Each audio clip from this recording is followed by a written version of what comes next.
Digimon story.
Digimon story Time Stranger.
Ow, woo, friends and enemies. Ow, woo. Ow, woo, ow, woo. So yeah. You may notice this gigantic screen in front of my precious face. That is because I am using the Reality app to stream live. Say hi, Reality Chat viewers. But yeah, I am streaming live to them as well, and we're going to be watching YouTube while I play DiceFolk. Since, well, I gotta fill dead air somehow. This game has a lot of dead air, partially because I get so focused on trying to think about what implications each dice roll is gonna mean for each turn. I don't know why I get so hyper-focused on those tiny little details, but we're going to be watching a few videos that I've got queued up here on my playlist on Opera, and I'm going to have to search each video that I've got in the queue up on Reality, so you're going to see me doing that.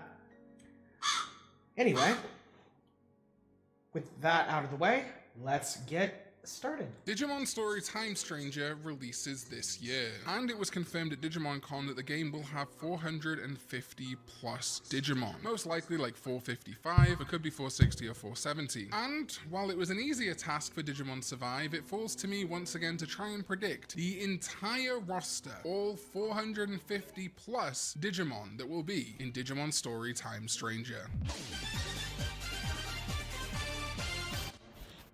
What is up, digital companions? My name is KhanEX and welcome back to another video. And yes, I'm really going to try and predict every single Digimon in Digimon Story Time Stranger. Grab a drink and let's lock in. Before I start, I want to give a big thanks to Grindosaur, Wikimon, and Los Archivos to Izzy. Grindosaur is a great resource for things like Cyber Sleuth, letting me know every Digimon that was in the field guide, as well as a reasonably good list of Digimon that we've already got confirmed in Time Stranger. Likewise, Wikimon is a good resource and does have a list of Digimon in Time Stranger. I want to give a big shout out to a fellow YouTuber, Izzy, who does Spanish language videos and did an entire video trying to identify every Digimon that's already been confirmed in Digimon Story Time Stranger. I'll link that video in the description, go check it out. If you don't speak Spanish, it's okay. If you click CC on YouTube and do translate to English, it's pretty good. It's not perfect, but you can definitely pass the video. I also manually scrubbed through the images and trailers myself to see if any of these three had missed anything, but combined, I don't think they did. Although Wikimon has got some additions which I can't find and neither could Izzy. As a heads up though, Izzy's video did come out a couple of weeks ago, and since then, Digimon social media has been posting updates related to the world in Digimon in Time Stranger, so those are accurate as of the upload date of this video. This is one of those videos that, because of the nature of the promotion for Time Stranger, is probably going to become inaccurate very quickly, so I don't think I'm going to nail a full 450 out of 450, but we're going to try and get as many accurate as possible, and when you come back to this video, once Time Stranger is fully out, someone can do a check in the comments for how many I got right. And very quickly, Future Khan jumping in here, because this has been an absolute mammoth to edit, but thankfully it has been made a lot easier by today's sponsor, Raycon. You know by now that I genuinely use my Raycons all the time, whether it's for editing or travel. Might be going back to America again soon, I guess we'll see, to see family or whatever it might be. But you know, also Father's Day is coming up, so why not consider this Father's Day showing your dad that they deserve the world at a price they'll be impressed by. This Father's Day, treat dad to a pair of everyday earbuds by Raycon, because he deserves to relax, recharge, and enjoy his favorite music, podcasts, and calls in crystal clear sound. And not just for dads, I have been recommending Raycon to everybody, including my friend Tom, aka Protodubs. I got him a pair of the black Raycons and he is loving it. Look at my boy. And Raycon's latest model is better than ever, with a 32-hour battery life and multi-point connectivity that lets him pair with two devices at once. Finally, Tom and your dad can wave bye to that old tangled pair of wired earbuds. And these earbuds also come with active noise cancellation, which is often difficult to find at such an accessible, dad-friendly price point. I personally love the blue color that I've got, combined with the Ocean Waves protective case. It is beautiful. Super simple to bring wherever you go, and a perfect fit even if you've got massive ears like me. Personally, I'm a huge fan of the quick charge function, because only 10 minutes of charging yields 90 minutes of battery. And now it's the summer, I'm trying to focus on getting a little bit back into shape, going out cycling, going for walks. Raycons are weatherproof up to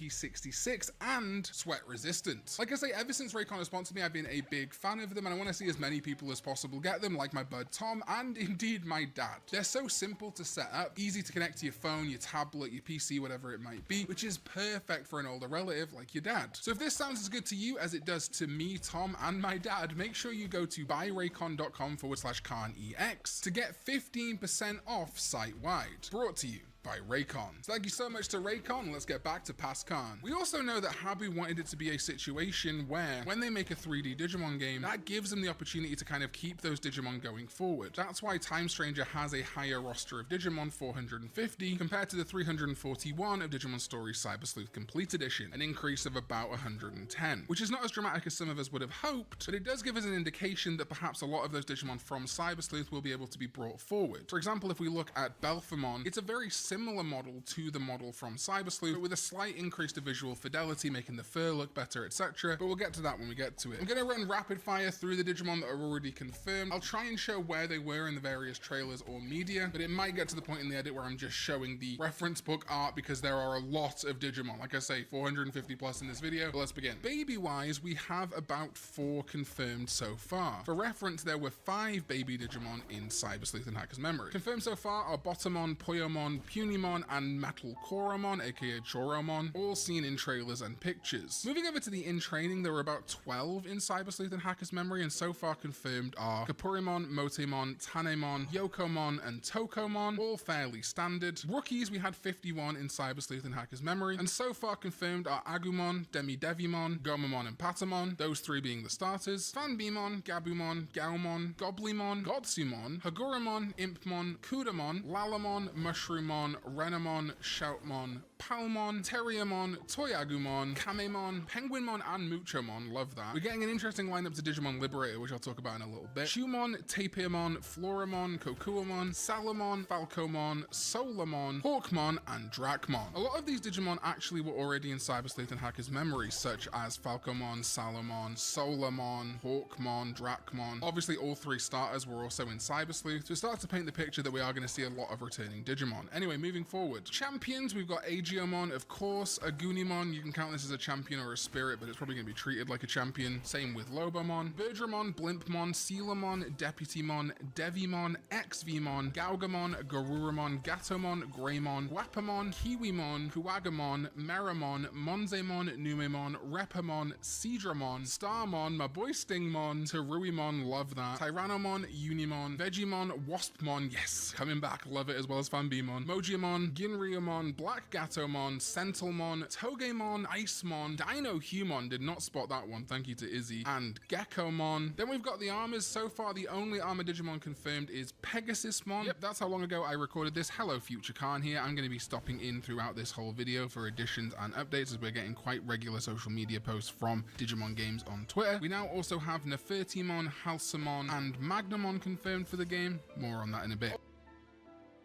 Ultimates is where things start getting spicy. So far, we've got Andromon, Anjawumon, Arukenimon, Astamon, Big Mamemon, Datamon, Digitamamon, Divamon, Etamon, Iceleomon, aka Pangeamon, Knightsmon, Lady Devimon, Lilymon, Locomon, Lusamon Fall Down Mode, Mamemon, Metal Greymon, Metal Mamemon, Pandamon, Pumpkinmon, Okuamon, Scorpiomon, aka Animalocarimon, Superstarmon, Waymon, Volcamon, Zudomon, Delumon, Catch Mamemon, Piximon, Parrotsmon, thanks to the recently revealed boss trailer, Vadermon. For Megas, we've got Barbamon confirmed. In addition to Lusamon Fall Down Mode, I think that gives you a hint as to Digimon that are likely also going to be on this roster, but we'll cross that bridge when we come to it. Bielstarmon was confirmed. This is no surprise. Bielstarmon is one of Habu's absolute favorites. He talked about this before he left the project, and so Bielstarmon and Lady Devimon both being in this game make a ton of sense. Dorogoramon and Gallantmon are confirmed. Then, yes, even though we haven't seen gameplay of them, this game focuses entirely on the Olympos 12. They are kind of the god Digimon of the Iliad server of this digital world that we're going to be exploring in Time Stranger. So all of these are confirmed. Apollomon, Dianamon, Ceresmon, Bacchusmon, Junomon, Jupitermon Wrath Mode we saw in the trailer behind Birdramon, we believe. We now also have a social media post confirming that Marukimon or Mercurymon is kind of the leader of Central Town, so Olympos 12 members are already starting to have key moments and key involvement in the story of the game. Marsmon, specifically Minervamon, not Mervamon. I'll get to that as well, but yeah, it's very likely that Minervamon, kind of the darker half of Minervamon, is going to be in this game too. Ooh, more future card time, aren't you lucky? Yes, this week Minervamon was like double confirmed to be in the game as a war maiden who landed in Shinjuku. Suddenly she appeared before the protagonist and decided to explore together. Apparently she came to the human world in order to fulfill her mission. Minervamon confirmed, a little bit more information on her, pretty neat. Neptunemon, Venusmon, and Volcanusmon. Some other confirmed are Machinedramon, Metal Etamon, Millenniummon, Audiumon, Platinum Numemon, Shine Greymon, Titamon, Vikemon, War Greymon, Medieval Gallantmon confirmed by a social media post, and Belphamon Rage Mode similarly. And also during the making of this video, Crossmon was confirmed. And then our only Ultras so far, Omnimon, all those included, that brings us to approximately, my count might be slightly off, 144 Digimon confirmed before the game is even out, and we are going to get more as the weeks go on. That means that almost a third of the roster is already confirmed just from trailers and images. That's insane. I know.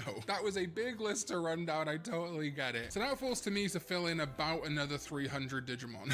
I'm going to try and provide reasoning for all of these. However, if I state, for example, a bunch of Digimon were in Cyber Sleuth and Hacker's memory and others were, but I don't mention it, it's just because the list is huge. If I don't say a Digimon was from something or wasn't confirmed because of this or whatever, my bad. I'm trying to be as abridged as I possibly can be in this list, but it's tough. All right, so for baby Digimon, this is a little bit tough. Like I say, there was about 5 in Cyber Sleuth and Hacker's memory, so I'm just going to add 2, Pabumon and Koromon. Both were in Cyber Sleuth and Hacker's memory, and I feel like are quite likely. As for in training Digimon, I do want to add a few more. Wanyamon, Pagumon, Nyaramon, and Bukamon were all in Cyber Sleuth and Hacker's memory, and given that Gomamon is a starter here, I think we're going to see Bukamon as its pre-evolution. Now, Wikimon has claimed that Pororumon is in this game. I have not seen it anywhere. It may be they just put this on there because it is Fan Beamon's pre-evolution. Fan Beamon was featured prominently, and I think I am going to include it as a likely Digimon for the in-training, and I think I might also put Pupumon on the list of baby Digimon. Also in Cyber Sleuth and Hacker's memory was Sumemon, Sunomon, Koromon. Again, Botamon and Agumon are confirmed. I feel like Koromon's going to be here. We don't really tend to have a default pre-evolution for Demi-Devimon, but I think the confirmed Kapurimon might work there. Then some ones that I'm going to add are Sunmon and Moonmon. These are the in-trainings for Coronamon and Lunamon, aka eventually becoming Apollomon and Dianamon. I do think we're probably going to see their full line here, but I'll talk about them by evolution category. And finally, I'm pinning my hopes on this one. I will discuss it when we get to the Mega, but I do think Chichimon is going to be in this game. All right, moving on to rookies. Lusamon, I feel like is pretty likely. Fall down mode has been confirmed and Lusamon was in Cyber Sleuth. As previously discussed with Sunmon and Moonmon, I think we're also going to see Lunamon and Coronamon here. Some people have got it into their heads that they can't use the name Coronamon because of what happened in 2020, but it just means crown, guys. It just means crown. Some risky picks. I'm going to put this in this list and not in my dream list, but I think given that Agunimon and Lobomon were both featured pretty prominently in screenshots and trailers, we might actually get Flamemon and Strabimon in this game. No promises, but I've got a little bit of a hunch. Likewise, because of Digimon we've seen in the special moves trailers, I think Vmon and Wormmon are shoo-ins given that X-Vmon and Stingmon are confirmed. Similarly, I think Meramon being in the game confirms Candlemon, Birdramon confirms Biomon, Terriamon and Teruimon I think confirms Lopmon, Audiumon nearly certainly confirms Ryudamon, and likewise, as Oyumon is in the game, I think Alphamon is likely too, so Dorumon's bound to be here. I think the base Systemon will graduate from the Cyber Sleuth roster. There's really no reason not to include her, as will I think Keramon. An outlier though, in my opinion, is that we might see Agumon 2006 in this game, as we have already seen Shine Greymon featured in trailers, and it just feels like it'd be a nice time to include this Digimon. Speaking of Agumon variants, Agumon Black was in Cyber Sleuth and Hacker's memory, so that feels pretty likely too, leading up to Black War Greymon in future. And Zubamon, I think they will bring back. They've got the model, it won't be that hard to polish up, make the reflective texture look better. Tentamon is almost guaranteed. It was in Cyber Sleuth and Hacker's memory, and it's an adventure Digimon. Why would they not include it? And I think Monodramon is a similar shoe-in. It's Tamer's bait. Izzy did think perhaps Monodramon was even confirmed in the background, but it was hard to tell in one of the images. Either way though, I feel like we're seeing Monodramon in this game. Likewise, we're going to see Gilmon from Tamers because Renamon and Gallantmon have already been confirmed, and I think we are going to see Betamon or Betamon, whatever you want to call it, as it was a starter in Hacker's memory, and we've already seen Seadramon in the game. My next outlier pick is Hackmon. It was in Cyber Sleuth and Hacker's memory, and I feel like all of the Royal Knights are going to come back, so we're also probably going to see notable pre-evolutions for the the Royal Knights too, given we know Omnimon is already in the game and they're the Royal Knights. There's also a fated, supposedly or potentially fated battle between the Royal Knights and the Olympus 12. I hope that's not the central plot of this game, but at least including the Royal Knights feels pretty obvious. Some more quick fire rookies that are likely either because they're in Cyber Sleuth and Hacker's Memory or their evolutions already confirmed. Jackomon, Black Gabumon, Gazimon, Otamamon, Elekmon, Armadillomon, Commandramon. Darkdramon was in Cyber Sleuth and Hacker's Memory and it's been getting a push in things like Digimon Seekers. I think now would be a good time to bring in Commandramon. And then my last two outlier picks, but I feel like they're just so overlooked, deserve their time to reshine. Harrismon to finally give Digimon Rear Eyes its flowers, plus again, all the Rear Eyes new Digimon have 3D models already that just need punching up. And Hyokomon. It debuted in a Digimon story game. It has not been given a Digimon reference book listing, and I'm getting ahead of myself. I'll see you soon, Chronomon. Future Khan again. Yes, we now have confirmation that the Bearmon brothers are going to be in Digimon Story Time Stranger and that Bearmon is recruitable. I'll talk a little bit about Bearmon evolutions as Future Khan throughout the video, but I'm hoping this also means that Monmon and Kotemon are going to be added to the game as Digimon World 3 references. I am not optimistic. This feels like something that Bandai Namco could drop the ball on, but as Dino Humon is already confirmed to be in the game, I am going to stake my claim and say that Bearmon, Monmon, and Kotemon are all going to be in this game. Okay, Armadigimon.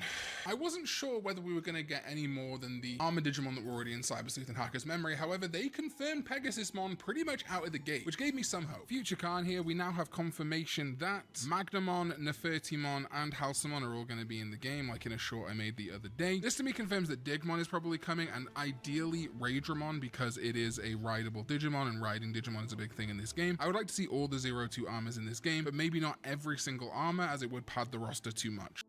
So I'm predicting Digmon, Shurimon, and Raidramon will be joining this game, as well as Flamedramon, who isn't confirmed, and Rapidmon armor. Alright, Champion Digimon. Ogamon I think is a dead cert. It's Adventure Bait and Goblimon and Titamon are already confirmed. Gardramon is in a similar spot as more, I guess, Tamers nostalgia, but with Haguramon and Andromon also confirmed, it feels likely. Lekismon and Pheramon continue being part of the Apollomon and Dianamon family. Ikakumon, I mean, we've got Gomamon, Zudomon, and Vikemon confirmed. If he's not here, I'll be apoplectic. Wizardmon, yeah, it's Adventure Bait. We've already got Gatomon, and Wizardmon is a common gap between Impmon and Balmon into Beelzemon, plus Wizardmon was already in Cyber Sleuth, as was Sukamon. Then is Geogreymon. This to me actually feels pretty likely. It was already in Cyber Sleuth and Hacker's Memory, unlike its pre-evolution Agumon 2006, and with Gaugamon, Gaomon, and Shine Greymon already included, it feels like an easy tier. Leomon's gotta be here, man. If Panjamon's here and Leomon isn't for the adventure reference, what? Sunflowermon I think is confirmed by Lalamon. Similarly, Woodmon is confirmed by Mushmon. Patamon is definitely going to digivolve into Angemon, and Renamon is definitely going to be able to digivolve into Cubimon. Two that I'm less certain of, but I do feel like they are pushing Digicross a little bit, given that we have that shot of Shoutmon, Nightmon, and Deputymon. I think we might actually see Digicross forms more prominently in this game, so I am going to include Shoutmon Cross 4 on my roster. Probably not any other Shoutmon forms or any other Digicrosses, but I think maybe Shoutmon Cross 4. This in turn to me then feels like we kind of have to include Ballistamon and Darulymon, but I probably wouldn't include anything else that they digivolve into. I'm also really tempted to include Shoutmon King just because of Shoutmon. I'm going to leave it in here, but if you want to take it away from the total at the end, that's fine. Some other ones that I think are pretty confirmed given that their pre-evolutions or evolutions are in the game are Gargomon, Burning Greymon, Kendo Garurumon, aka Vitramon and Garamon, and Gladimon. As I've already added Dorumon, I do think Dorugamon is quite likely. And then my big kind of like, maybe this is going to happen. I get less confident as the days go on, but I do really wish for it, so I am going to stake my claim here, is that we might actually see both versions of Systemon's adult forms in this game finally breaking the taboo. It's not likely because of the Digimon card game kind of doubling down on it, I will admit. Now yes, as of time of recording, we did get confirmation that BT23 Hacker's Slumber was going to be featuring art of Systemon Blanc and Systemon Noir, of course in homage to Digimon Story Cyber Sleuth Hacker's Memory. Right now we don't have the English version of this art, so it's very likely they are going to replace Noir with CL still outside of Japan, but maybe they finally heard us and are going to stop doing that, giving us some inclination that it might work for Time Stranger 2. Either way,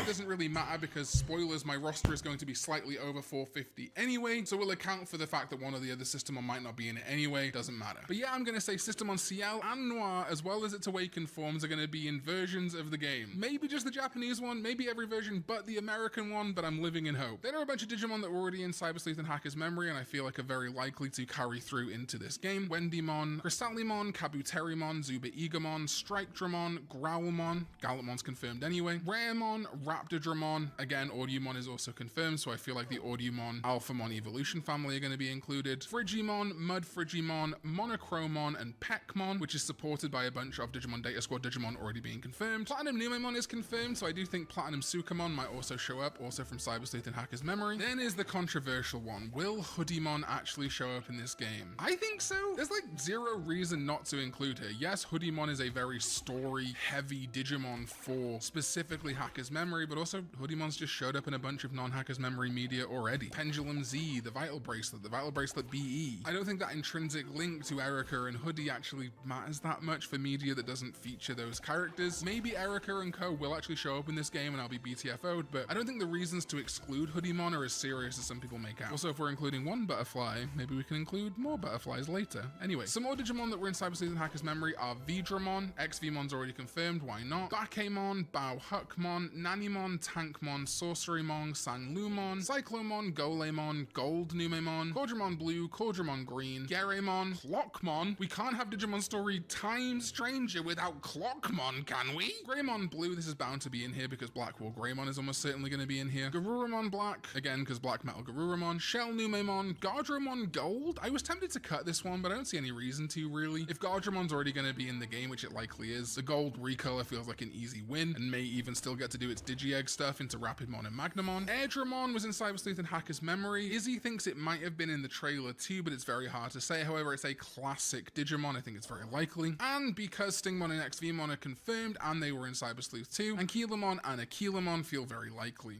I think we're going to basically see every evolution from 0-2 in my opinion. And finally, from Cyber Sleuth and Hacker's Memory for champions, we have Ice Devimon. Then again are some slightly more wishes or unlikely Digimon, but could be in here. Baraimon, part of the Hyokomon family. Philmon, continuing to give Rear Eyes its flowers. Kakatrimon, well, we already have Muchomon and Parrotmon confirmed now. Plus Crossmon, hello from the future. And Kakatrimon and Akatorimon, which I'm also going to add to this list, are very common gaps between Muchomon and Parrotmon, and definitely act as Parrotmon pre-evolutions. I also think Dobamon is likely to be in here. Well, we haven't talked about it yet. Given we have all of the Olympos 12, I think we're likely to see Plutomon. Future Khan here, we got some V-Jump scans, and yes, once again, I absolutely nailed it. Dobamon is confirmed to be in this game. And as this game is based on Greek myth, I feel like they have to include Minotaurumon, the Minotaur in the labyrinth of Greek myth, no-brainer. And because we now have that Bearmon confirmation, I do think we're probably going to see Grismon in this game. As for Monmon and Kotemon champions, well, Dinohumon is already confirmed, so we could see Hookmon or indeed even maybe Hanumon for Monmon. I think if we're going strictly Digimon World 3, kind of like the most common Evo, I think we're going to see Grismon, Dinohumon confirmed, and Hookmon. Alright, moving on to Ultimates. Well, we didn't see it. Canonbeemon is a dead cert in my opinion. It was already in Cyber Sleuth and Hacker's Memory, and Fanbeemon and Waspmon are confirmed. For similar reasons, where Garurumon and where Garurumon Black are likely going to return. And yes, that Apollomon and Dynamon connection continues with Cressamon and Flaremon. Confirmed by their evolutions being in the game are Mac Gaugamon and Tylinmon in my opinion, as is Lilamon. And keeping that theme going, Cherrymon, Magna Angemon, Taumon, and Rapidmon all have rep and evolutions in this game already. Feels fairly obvious. Now, one of the heroes of our game, Aegiomon, confirmed to be partnered with a human, and we already know Jupitermon is going to be in the game. I just can't see us not getting all of Aegiomon's evolutions in Aegiacusmon, Aegiacusmon Blue, Aegiacusmon Dark, Aegiacusmon Green, and Aegiacusmon Holy, which its specific gear themes I think are going to make it one of the more important Aegiomon evolutions that we're going to see in Time Stranger, as the motifs that are very similar to Aegiacusmon Holy are popping up everywhere. We've got XVmon and we've got Stingmon, so Paildramon feels pretty likely, doesn't it? And because of Kamimon and Guapamon, so is Shoujinmon. Yup, sliding in here because that same V-Jump scan that confirmed that Dobamon is in the game also confirmed Shoujinmon. Some others confirmed by their pre-evolutions being in the game or from being in Cyber Sleuth are Warumonzemon, Garudamon, and Telamon. Dinobeemon, this is less likely I think, but as it was in Cyber Sleuth and Hacker's Memory, and Stingmon's in the game, they'll probably include it. Histyadiumon, Grademon. My outlier though is that while Grademon was in Cyber Sleuth, Grademon Vice wasn't, but I think we might see it this time. A lot of people love the Alphamon and Audumon evolutions. Doryugoraemon similarly, Omnishoutmon, Infamon, Rise Greymon, Mega Kabuterimon, Doramon, Cyberdramon, Myotismon, Wisemon, Crowmon / Yatagaramon, Metal Tyrannomon, Metal Greymon Virus, which might have already been in that first trailer, War Growlmon, Mega Seedramon, Matadormon, Blue Meramon, Black King Numemon, Phantomon, Hippogriffamon, Triceratops, Pheramon, Megadramon, Gigadramon, both in Cyber Sleuth and Hacker's Memory, Shogun Gakomon, Skullmeramon, Dagomon, Savior Huckmon, Skull Satamon, Skull Greymon, Sylphimon and Shakuamon. They were both in Cyber Sleuth and Hacker's Memory too. Again, I think that Digimon Adventure 02 love is going to come through strong in this game. I think we may actually see Balmon in this game. It's become so integral to the Impmon Beelzemon evolution line, and not even Cross Wars Beelzemon, like even regular Beelzemon in the card game and things like that, Digivolves from Balmon. So I think we're going to see it in this game. The trailers have already proven that we're getting an increase in Cross Wars love anyway. Rapleomon, Groundramon, Aerovedramon, Wingdramon, Meteormon, Gotsumon and Icemon are already confirmed. And then Butenmon, Stephilmon, Cerberusmon, and its Werewolf mode. These are all big stakes for me, big claims. They might not be true, but I've got a feeling. And again, because of that confirmation of Bearmon, I do think it's quite likely we're going to see Grapleomon, or maybe even something else leading into Calismon potentially. For Monmon, I think it's quite likely we're going to see Assaultmon coming off Hookmon. Then we may also see Captain Hookmon, and then maybe like a Nightmon or a Kyukimon for Kotemon. Not 100% certain on which ultimates from Digimon World 3 will actually make the cut in this game. Also, because Bearmon is confirmed, this does hint to me that we are going to see Chimeramon and Skullbalukimon, as Bearmon, Skullbalukimon, and Chimeramon were 3 Digimon abandoned but almost included in Digimon Story Cyber Sleuth Hacker's Memory. Plus, you know, Millenniumon's already in the game. It would be kind of cool to have all 3 of these guys come back. This is where things are going to get spicy, and where Digimon that I've had on this list that might not have made sense are going to start coming into their own. First of all, Chaos Gallantmon feels very likely. We've already got 2 Gallantmons in this game, and it was in Cyber Sleuth and Hacker's Memory. As I discussed earlier, because we've got all the Olympos 12 and specifically Minervamon, I can't see them not using Mervamon. It was so popular in Cross Wars and a popular member of the Olympos 12, and given that Olympos 12 focus, yeah,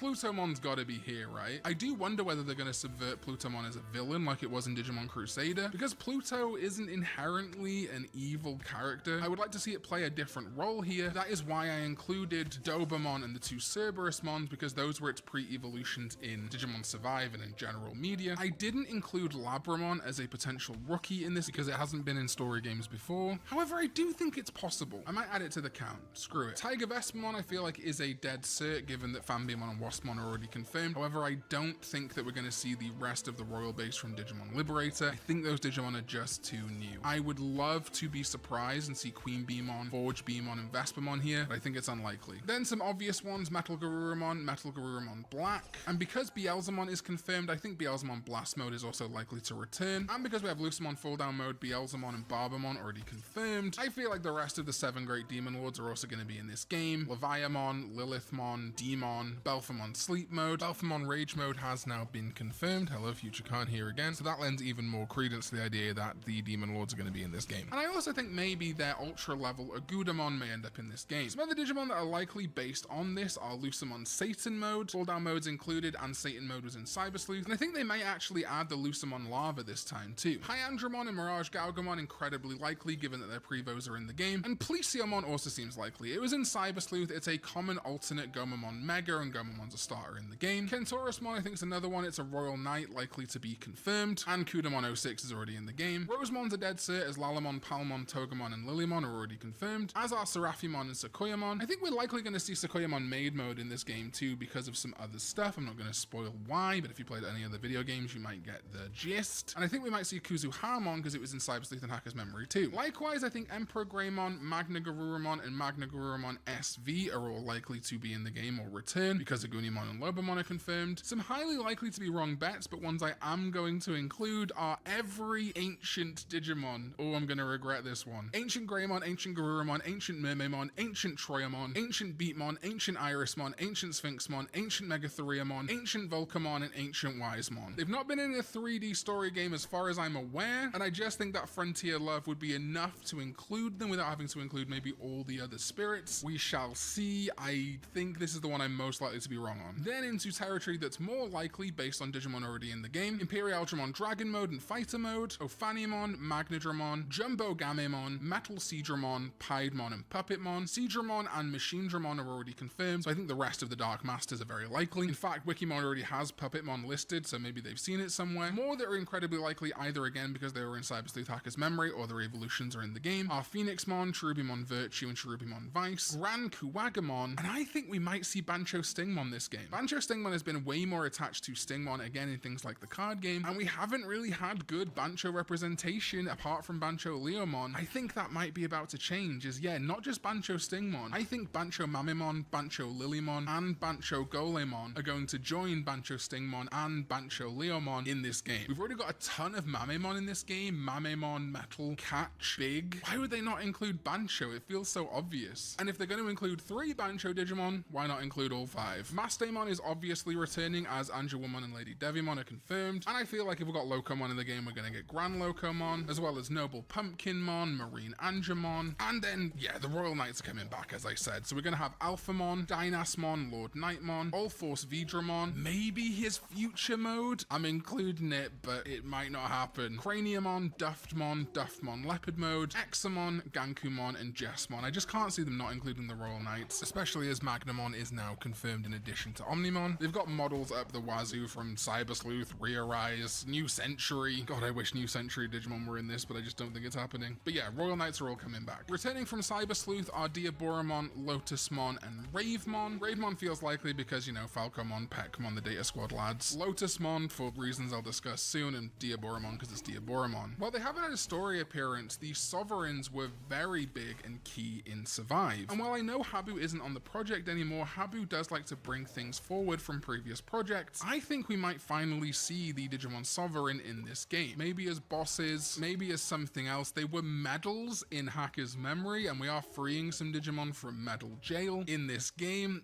I think it's likely. There's something I feel that's less likely in this group, but we'll get to that in a minute. Rest Tyrannomon and Megidramon were both in Cyber Sleuth and Hacker's Memory, and Gallantmon and Medieval Gallantmon are in this game, so Megidramon makes sense. Boltmon I think is very likely. We have Titamon already, why not? Then again, through confirmation of evolutions already in the game or being in Cyber Sleuth and Hacker's Memory, we've got Mega Gargomon, Hercules Kabuterimon, Breakdramon, Prince Mamemon, maybe? The other Mamemon are already in the game. Black War Greymon near certain, Pile Volcamon near certain, we've got Volcamon, they're gonna homage Volcano Ota, Durandamon, Tyrant Kabuterimon, Darkdramon, Slayerdramon, which is also on Wikimon's list, can't source it, but it's on their list, Justimon, Saber Leomon, Godramon, I feel like they're gonna have that as an alternate take for Patamon, right? Grandrakmon, King Etamon, Chaosdramon, Gaiumon, Venomiotismon, Valdemon, Valkyremon, Ebimon, and while never appearing in a Digimon story game before, and indeed barely appearing in any Digimon video games, Blitzgreymon and Crescarurumon are becoming really quite popular, being used in Digimon Adventure 2020 as well as a bunch of other media now. I think their time to be in a story game is long overdue, and I think quite likely. I think less likely are Victory Greymon and Zed Garurumon. Would love to see those, but I'm erring on Blitz and Cress, not Victory and Zed. Chronomon, Holy Mode, and Destroy Mode. The two sides of Chronomon. In Greek myth, we have Chronos and Cronus. Time is so intrinsically linked to Digimon story Time Stranger, and Chronomon and its evolutions have just not been in a 3D game. They don't have Digimon reference book listings, which means they can change the lore of this Digimon. Make it the Chronos or the Cronus of this game. Hell, one of the Titans is already confirmed to be a bird, and according to Ravelmonte, Digimon like Hippogriffamon are also classified as Titans in Digimon Crusader. Why not add another 2 birds to that list? The Holy Mode, feeling like it might be a protector of the digital world, revealing itself to actually be Destroy Mode. The Kronos, the Cronus, the Saturn, here to take down the Olympos 12 and bring back, resurrect a much loved Digimon. I don't know, feels pretty likely to me. Speaking of Digimon Survive, as I was earlier, I also think Bolt Boutmon is quite likely here. It's a very popular fusion, and I do think a lot of those final stage evolutions from Survive, I won't spoil how they manifest, but Bolt Boutmon, Plutomon may likely have been on Habu's mind as he worked towards Digimon Story Time Stranger, and that's why they were included. Then for more Digimon Rearise love, I think we're going to see Rasenmon and Rasenmon Fury Mode, and my big bet is we're also going to see Heavy Leomon, Lovely Angemon, and Mitamamon in this game. They would make for great pushes, make people so happy, rescue them from kind of Rearise jail. They have had some outings since. They would look so good in this game. And the final mega pick for me is Crossmon. Parrotmon's already been confirmed, and Crossmon is an integral evolution of Parrotmon in its lore. Just makes sense. Future Khan here.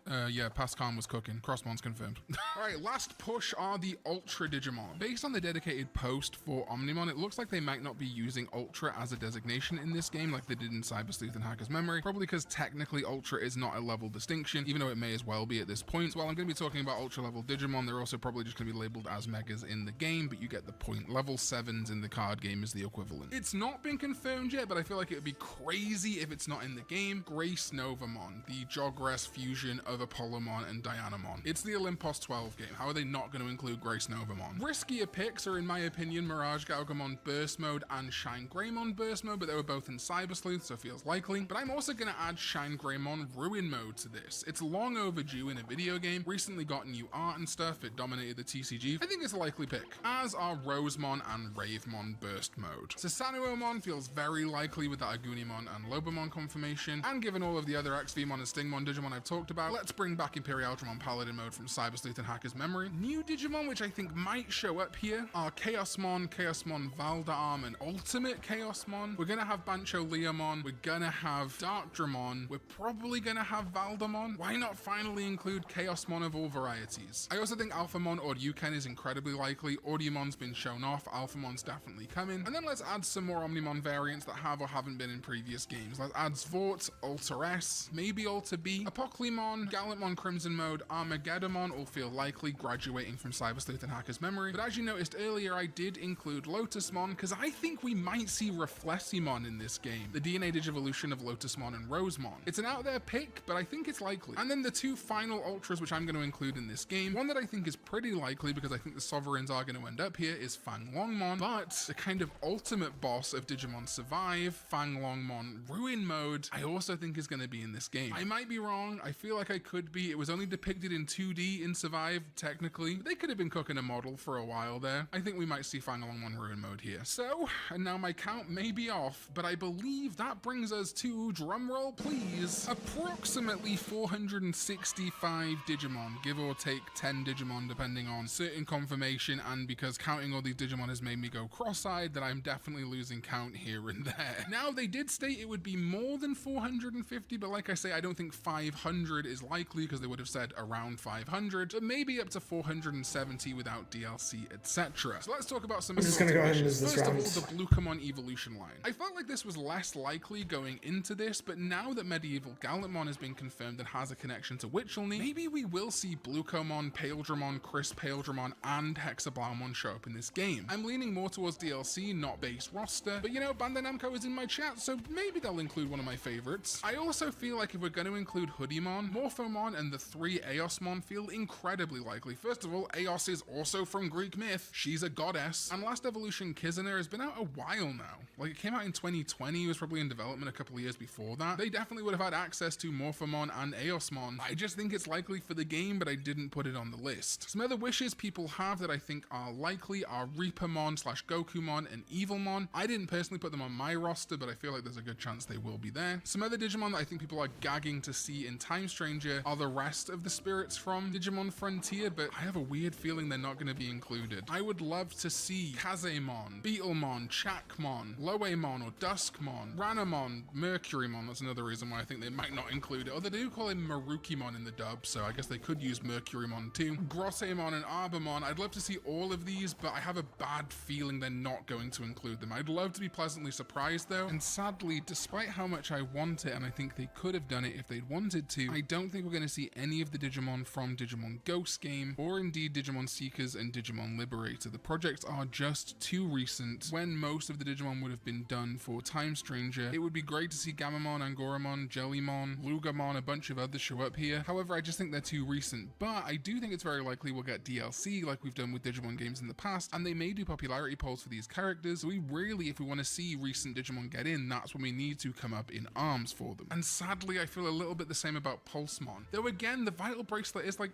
5-6 years old at this point. Pulsemon was around during this game's development. If the game's coming out in 2025, they've got at least 4 to 5 years of development time where they could have included Pulsemon. And let's not forget, one of Pulsemon's megas is Achillesmon. Again, I have a terrible bad feeling about this, that none of these will be included because, well, first of all, there's a lot of Pulsemon evolutions because it was designed to be a big branching evolution family for the Vital Bracelet. Second, just because Pulsemon can't get shit recently. However, the glimmer of hope is kept alive in my heart because of Achillesmon. I gotta talk about one more big group of Digimon before this video ends, but I do want to quickly say there is also a likelihood this game will feature 1 or 2 brand new Digimon. maybe a new Aegiacusmon evolution, maybe a new DNA Digivolution or mode change for the Olympus 12 members that don't have them, but that's just really too high concept to predict at this stage. And then finally, just basically any other Greek myth Digimon. Algomon, for example, while coming from Algorithm, also comes from Argos from Greek myth. Arcadiamon was in the Cyber Sleuth games. I feel like it might be getting cut, but Arcadia is from Greek myth. A bunch of other Digimon have got Greek references. Callismon from Callisto. And now that Bearmon is confirmed, hello Future Khan here, I think that's even more likely that Callismon is going to make the cut with it having reference book art and stuff now. Cyclomon, the Cyclops. Griffomon from the Griffin. Hadesmon, the Atmon, probably not. Harpymon from the Harpy. Hydramon from the Hydra. God, if the Hydrassi was in this game. Hippogriffamon from the Hippogriff, because as previously discussed, Hippogriffamon and Griffamon may be part of the Titan group from Digimon Crusader that may cross over into Digimon Storytime Stranger. That feels like a pretty likely inclusion. Lamiamon, way too recent, but the Lamia is from Greek myth. As is Medusa, Medusamon, but again, I don't think those are going to get included. Sirenmon, Teoludamon, Thetismon, Witchmon, Zephagamon all have Greek roots, plus a bunch more Digimon that have Greek myth rooted attacks, but some of them are far too recent. Basically anything from Digimon Liberator, I think any of Zephagamon's evolutions, any of Lamiamon and Medusamon just aren't happening, although god, given that we do have that Witchelny connection with Medieval Gallantmon, if we could get the other Witchelny connection of Hexablaumon and the symbol for the air elemental from Witchelny that has been emblazoned on Zephagamon Ace,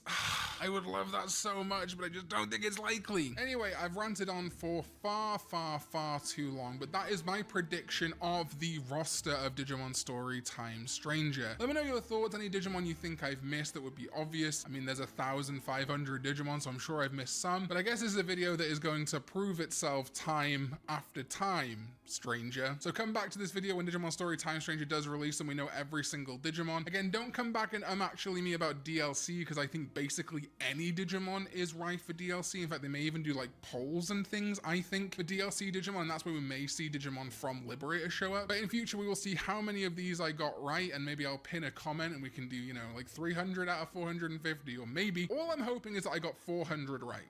The other 50 or so, yeah, don't care. But I really want to be pleasantly surprised with some of my favorites, but I doubt I will be. Anyway, thank you to my sovereigns, EDK14. Everyone else supports me over on patreon.com/.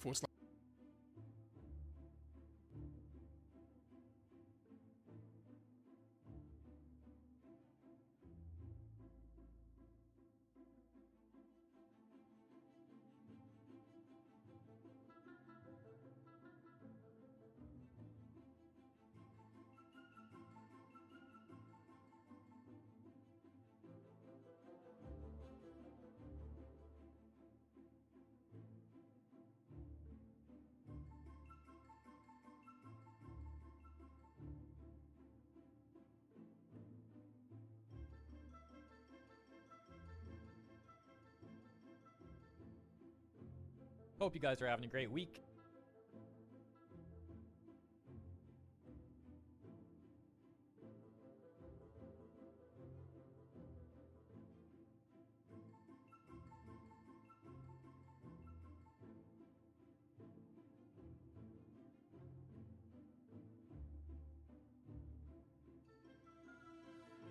Hope you guys are having a great week. Sorry for missing you yesterday. Had some personal stuff to take care of. But I returned today to some crazy news. We've got an update in the voice actor stuff over here on the subreddit for Honkai Star Rail, that being a Hoyoverse game for those that don't know. We've got the title, Kalis and Stell have been officially recasted as of version 3.3. Now, as you guys know, I do play Genshin, but I don't actually play Honkai, so I'd like to get some additional context here at GoToGamers.net. We'll just spend like 30 seconds reading the key areas here at the top, where they say, Honkai Star Rail version 3.3, The Fall of Dawn's Rise, dropped on Wednesday, May 21st, with 2 new 5-star characters in Hyacine and Cypher, Hyacine and Cypher, as well as tons of other additions. However, the update also featured a surprising change as the voice actors for the game's main character, the Trailblazer, have been replaced. In Honkai Star Rail, players embark on an interstellar journey as the male or female version of the Trailblazer, commonly known by their canon names Kalis and Stell. Since the game's launch in April 2023, the Trailblazer has been voiced by Caleb Yen, Kalis, and Rachel Chow, Stell. So this is basically like the Honkai version of the Traveler in Genshin. Let's take a look and see if the voice actors who got recast have issued any statement on this yet. Hopping over to Twitter first for Rachel Chow. We can see the bio does still say ENVA for Stell. And scrolling down, there is nothing as of May 5th. That's the latest post. But her pinned tweet does say, making the jump. Follow me on Blue Sky at the same handle. Chow for now. I'll keep Yield Twitter up so you can find me and to protect this glorious handle. Alright, hopping over to Blue Sky. We can see Rachel Chow is also here, but interestingly enough, on Blue Sky, her username is a little bit different, including she, they in the username. Interesting because on Twitter she put she, they in the bio, but over here it's in the title. I don't know. Is that a Blue Sky thing or something? I have no idea. But the bio does still say ENVA of Stell and Honkai Star Rail. And similarly to Twitter on this part, no activity lately and no statement issued about the recasting. As for Caleb Yen, he does also still say Trailblazer in his bio, but I don't believe he's on Blue Sky. So all we'll take a look at is this Twitter account. And there's even less activity here. Pin tweet from 2021. And the last post actually from back on December 5th, 2024. Let's actually return to the Blue Sky account for Rachel Chow though. I found something that gives some more context. So 2 months ago, we got this Blue Sky post from Shar that says, to Rachel, so glad you could find happiness and have a great day. I miss you a whole lot in Honkai Star Rail, and I send weekly feedback requesting them to sign the interim agreement for AI protections so you and the other wonderful actors can get back to voicing our beloved characters. Hope for positive news. Now, hopefully, as you know, and something we've talked about extensively on this channel for a few months now, obviously the interim agreement is about a lot more than just AI protections. That's like the whole Trojan horse thing, the whole like manipulative part that a lot of people have been criticizing the VAs, SAG, the agreement for, to put it simply, of course. But I suppose I'll add on to this really quickly for anyone who may be out of the loop on this still. And essentially, one of the biggest issues is that the agreement and these VAs and SAG are trying to flip these games, Hoyoverse games and other games, to be union-only games, which would come with a lot of negative repercussions for VAs who are not a part of the union, such as forcing voice actors who don't want to join the union into joining the union and having to pay those members' dues, or risk being terminated from their positions, from their roles. Nevertheless, Rachel Chow responds and says, "Aw, thank you so much. That is really so kind and helpful of you. Hoping for good news soon, too."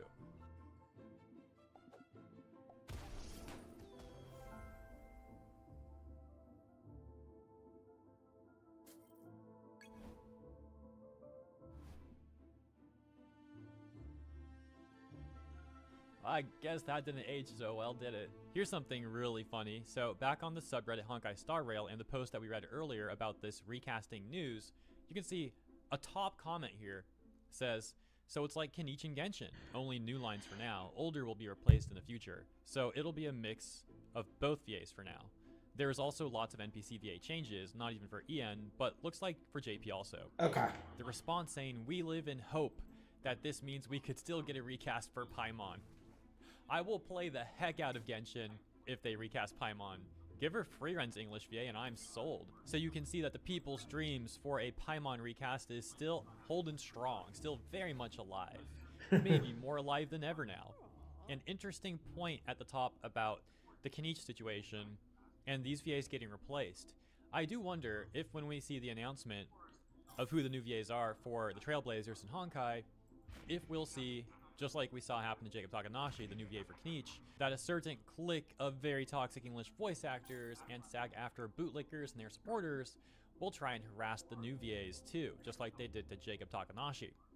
Of course, they all know very well how much backlash they got for that situation though, so perhaps this time they won't actually do it, even if they really want to. Maybe now they'll be scared of all the backlash that they will get from the communities and the internet at large. It's really crazy how big of bullies these people are. We literally saw some VAs on Blue Sky saying that people like Jacob Takanashi deserve to be harassed even more, and saying stuff like, oh, back in the good old days of unions, people used to get physically assaulted for being scabs. And trying at to this point, like, oh, Jacob Takanashi got off.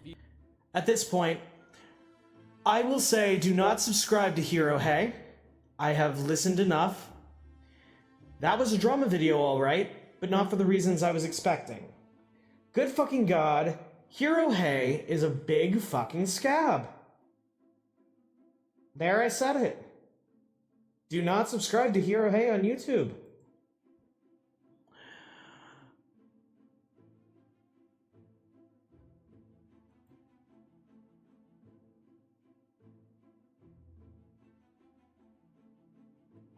Let me get that next video pulled up. Have you heard about this new... Right.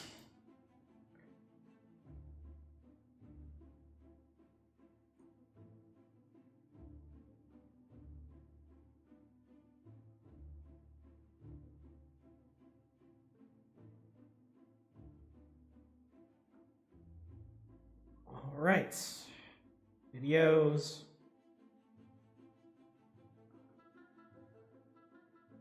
Since I'm not playing these games ever,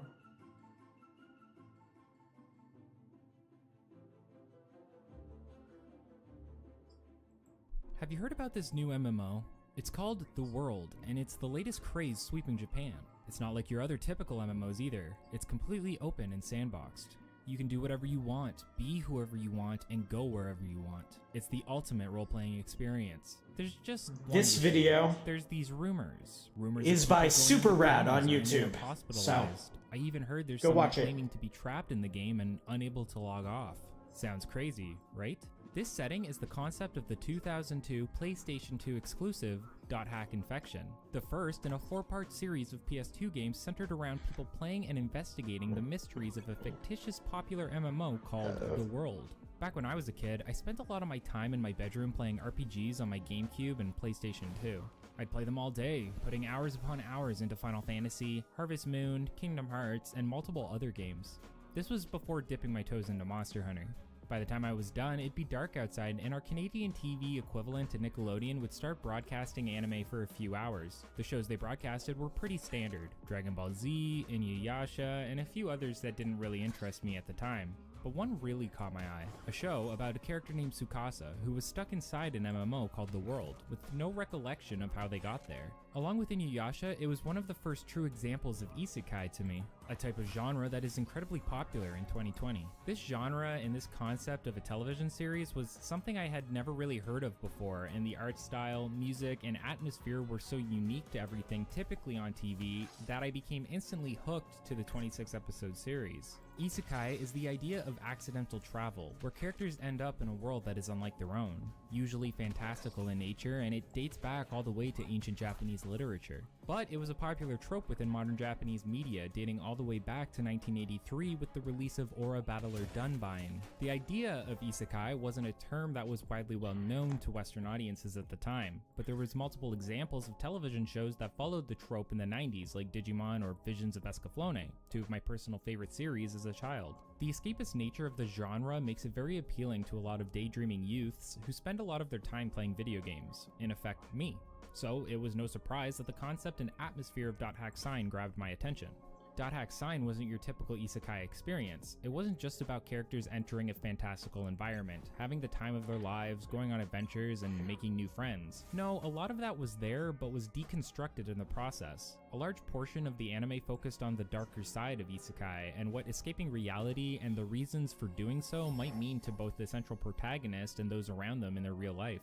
The idea of the modern MMO The World is, in itself, about escapism, and the show explores what many of these characters Tsukasa runs into or are escaping from, as well as how it's affecting their mentality. And that's all the show had to do. It created this amazing setting full of thought-provoking discussion on escapism, as well as multiple mysteries around the MMO itself and its inner workings. Some of these questions and mysteries were answered, or at least shed light on within the 26 episodes of Sign, but many questions were left unanswered and had a younger version of myself really scratching my head.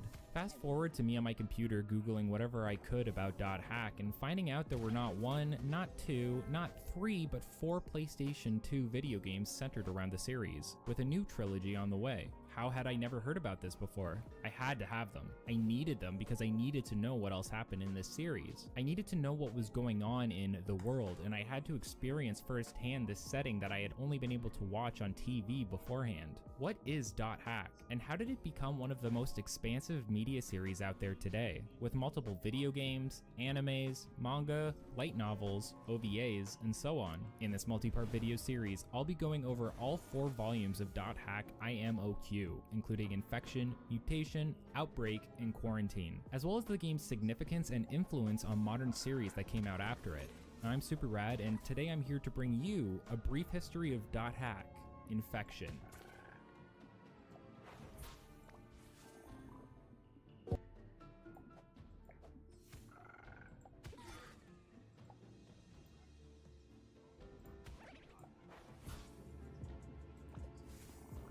If you're familiar with Sword Art Online at all, you may be familiar with many fans or detractors of the series calling it a ripoff of .hack, which many may consider a much older series in comparison to Sword Art Online. However, this is incorrect. Sword Art Online happens to have been a novel series before its anime release, and the first novel was published in Japan in 2001, a year before the release of .hack Infection, the first part of the IMOQ tetralogy. Now, Infection's development still started in 2000 before the release of Sword Art Online, but the close proximity of the two series makes it exceptionally difficult to call one a ripoff over the other. Rather, they were two series that explored the isekai genre within an MMO setting, and that's a subgenre of isekai that has been explored even further with series like Log Horizon. .hack is owned and developed by CyberConnect 2, a Japan-based development company known for cult classic games like Tales Concerto, as well as the developers of many of the Naruto fighting games released lately. Originally, they were simply known as CyberConnect, but updated the name in 2001 when Hiroshi Matsuyama took over as the company's president. Funny enough, CyberConnect is now an in-universe company within the .hack series, known as CyberConnect Corporation, or CC Corporation, and are the company to release The World. Hiroshi was one of the main factors in developing .hack and came up with many ideas and concepts for the series. Out of all the ideas, the main one to stick was the concept of an offline-online game, the ability to feel like you're playing some sort of online experience without actually doing so. Matsuyama really liked this idea as it would give young players the ability to experience online without having to worry about monthly fees or internet connections. Do you remember me saying earlier that both the art and atmosphere are what really hooked me when it came to watching .hack shine? Well, there's a good reason for that. CyberConnect 2 brought on Yoshiyuki Sadamoto, best known as the character designer for Neon Genesis Evangelion, as well as Kazunori Ito, who was the scenario writer for Ghost in the Shell. In a 2003 interview with IGN at E3, Matsuyama mentioned that .hack was to follow the four-part structure of traditional comics or manga in Japan, meaning the series was expected to be split into 4 parts since the beginning of development. To accommodate this, the games would be designed in a way that would allow the players to transfer their save data over from game to game upon completion. This meant players would be able to keep their levels, rare items, and progression with character affection and really feel like they were progressing along with the storyline and characters. This wasn't something you ever really saw within game releases, and the concept was so novel that I knew I had to experience it personally. IMOQ was part of a bigger set of releases known as Project .hack, which was to be a multimedia series. Project .hack is considered the first generation of releases within the .hack series and consists of games, anime, CD dramas, novels, and manga. I won't be going into all of them, but generally they all relate to one another in some capacity and shed light on the overarching plotline and setting, with the games being the core factor that the other media surround themselves around. Sign was actually out before the first release of IMOQ and was a great introduction into what players could expect from the games in the series. So that's all well and good. We have this huge multimedia series consisting of pretty much any form of media you can think of. But what were the actual games about? What did .hack Infection actually bring to the table, and what could players do? Well, to understand that, we'll first take a look at the world and .hack storyline.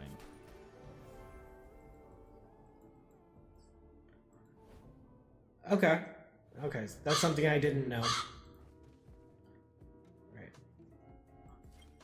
So before we get into the main storyline of our protagonist, Kite, let's get into a little backstory about the world and its development. The world was the first MMO to be created since a catastrophic event known as Pluto's Kiss. On December 24th, 2005, every computer connected to the internet crashed simultaneously, leading to countless traffic accidents and disasters around the world. Think Y2K, except not real because this is a video game. This led to the development of the Ultimate OS, which was the only operating system really used after the previously described events. The world R1 was created for this operating system. The beta version of the game, known as Fragment, was created by a man named Harold Hauerwick, but due to complications, the beta was stopped early before release. The storyline and general atmosphere of the world was based around an epic poem by web author Emma Weiland, who Harold was infatuated with. Through Emma's death, Harold became obsessed with his project and preserving her work within it, through both the MMO itself and the creation of an AI girl known as Aura. Now, I won't be getting into more of that backstory or Aura too much until later entries in the series, but all you really need to know right now is that the game is based on a poem and there's an AI girl running around within it. The game featured 6 classes by the time of Infection, but this number would grow with the release of expansions seen in other .hack media, like in the manga series Legend of the Twilight. The classes we care about are Blade Masters, who use single-hand swords, Heavy Axemen, who use two-handed axes, Heavy Blades, who use great swords, Long Arms, who use lances, Twin Blades, who dual-wield daggers, like Kite, and Wave Masters, who use staffs to cast magic. Players hang out in areas called root towns, which function as hub areas across multiple servers. For example, players that access the Delta server can explore the root town Makanu, while players that move to the Theta server can visit Dun Laurieg. These cities offer multiple functions, but mostly just shops for the player to restock on items before going out into a field to fight monsters. That leads us to the main and arguably most unique mechanic of the world, Chaos Gates. Each hub town holds a Chaos Gate, and players can use these gates to switch servers or input combinations of special keywords. These combinations of keywords will dictate what type of area the player is going to explore. Generally, the player will be taken to a field they can explore as well as a dungeon they can enter and complete for loot. Some have the field.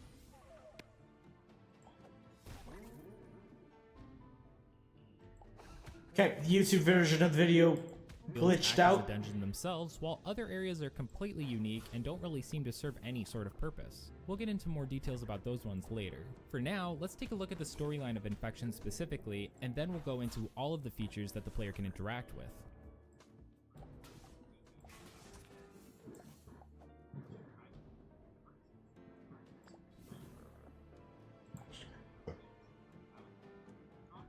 .hack IMOQ revolves around the in-game character known as Kite, a twin blade class who was actually an 8th grader invited to play the world by his real-life friend Orca, aka Yasuhiko, who is also a 14-year-old junior high student. Orca spends the majority of his screen time showing Kite the ropes, from how to use Chaos Gates to how the battle system works, and offers to take him through his first dungeon. Unfortunately, on their way through their first dungeon, Kite and Orca spot the elusive AI girl clad in white known as Aura being chased by a special enemy known as Skaith.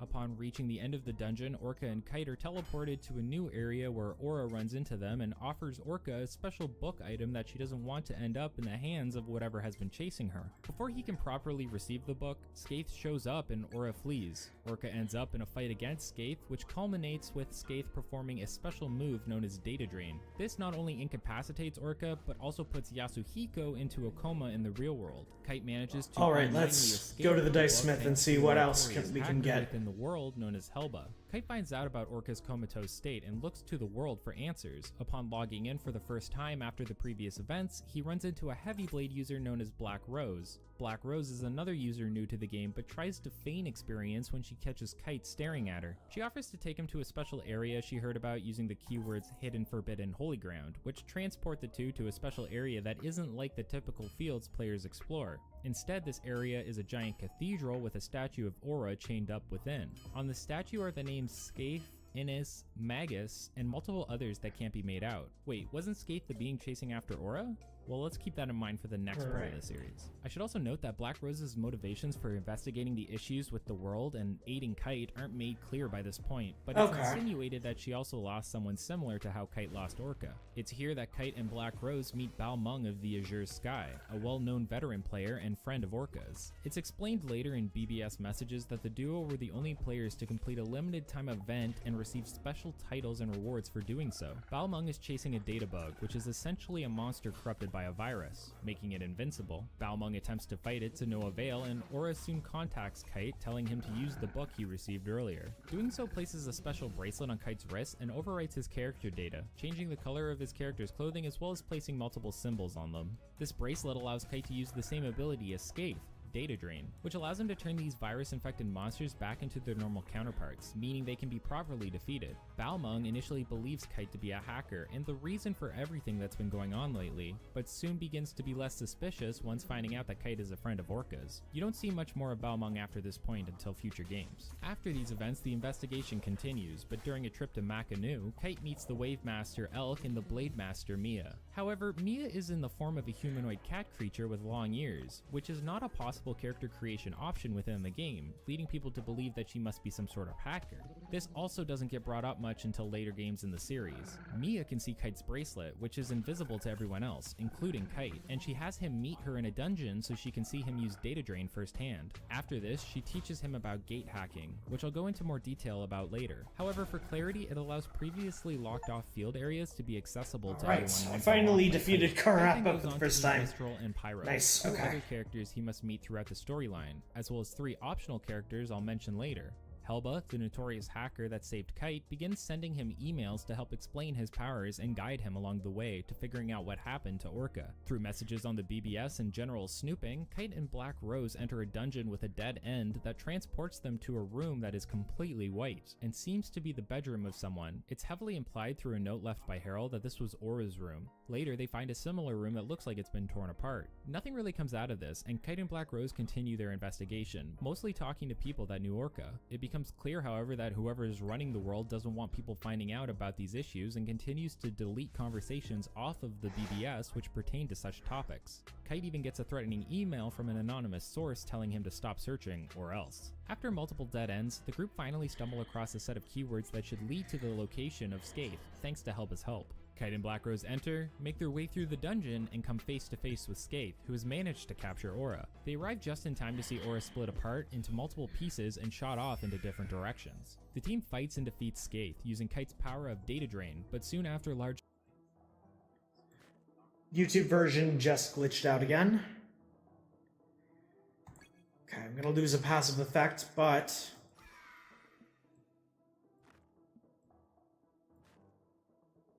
structures begin to appear from the ground.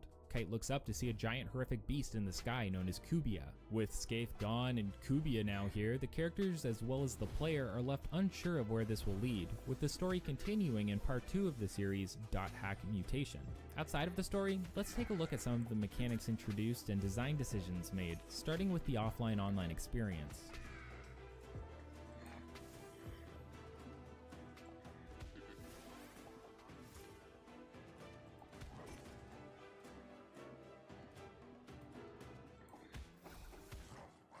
As I mentioned earlier, the team behind .hack wanted to make an offline game that felt as if it was online in order to help give players who couldn't easily access an internet connection or the ability to pay monthly fees the chance to try out what is essentially a pseudo MMO. One of the first things the player will experience is the Ultimate OS desktop.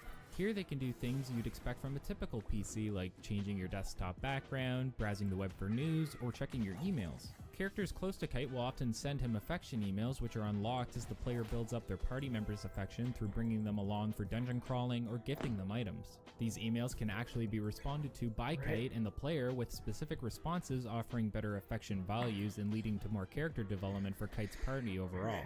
For gameplay purposes, the player can even save their game data here or from a specific attendant within the world. Finally, the world can be accessed from the desktop. When the player selects it, they're brought to a home page for the game where they can either log in or check the BBS. BBS stands for Bulletin Board System and was a type of older dedicated forum used by individuals to communicate online in a public environment. As the player progresses through .hack, there will be plenty of updates to the BBS with the new threads of topics as well as people replying over time. Kite will even write his own post at some point during the storyline. These posts can be anything from players discussing topics that pertain to the backstory of the game, to individuals offering special keywords to advance the story or offer side content for the player to explore. You can tell that even before logging into the MMO itself, the player is made to feel like they are using a computer and interacting with other individuals through an online space. But what can they do in the game itself?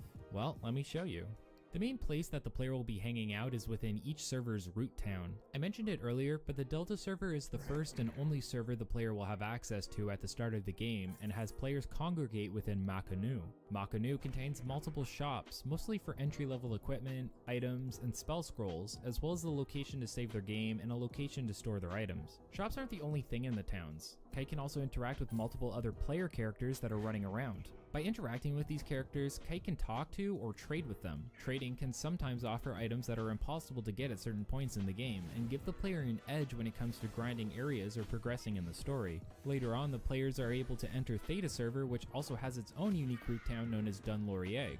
The Theta server root town works exactly like Makanu, but has one additional feature, the inclusion of grunties. Grunties are special creatures within the world that the player can talk to and interact with. They can even feed special food they find out on the field to their own grunty and watch it grow.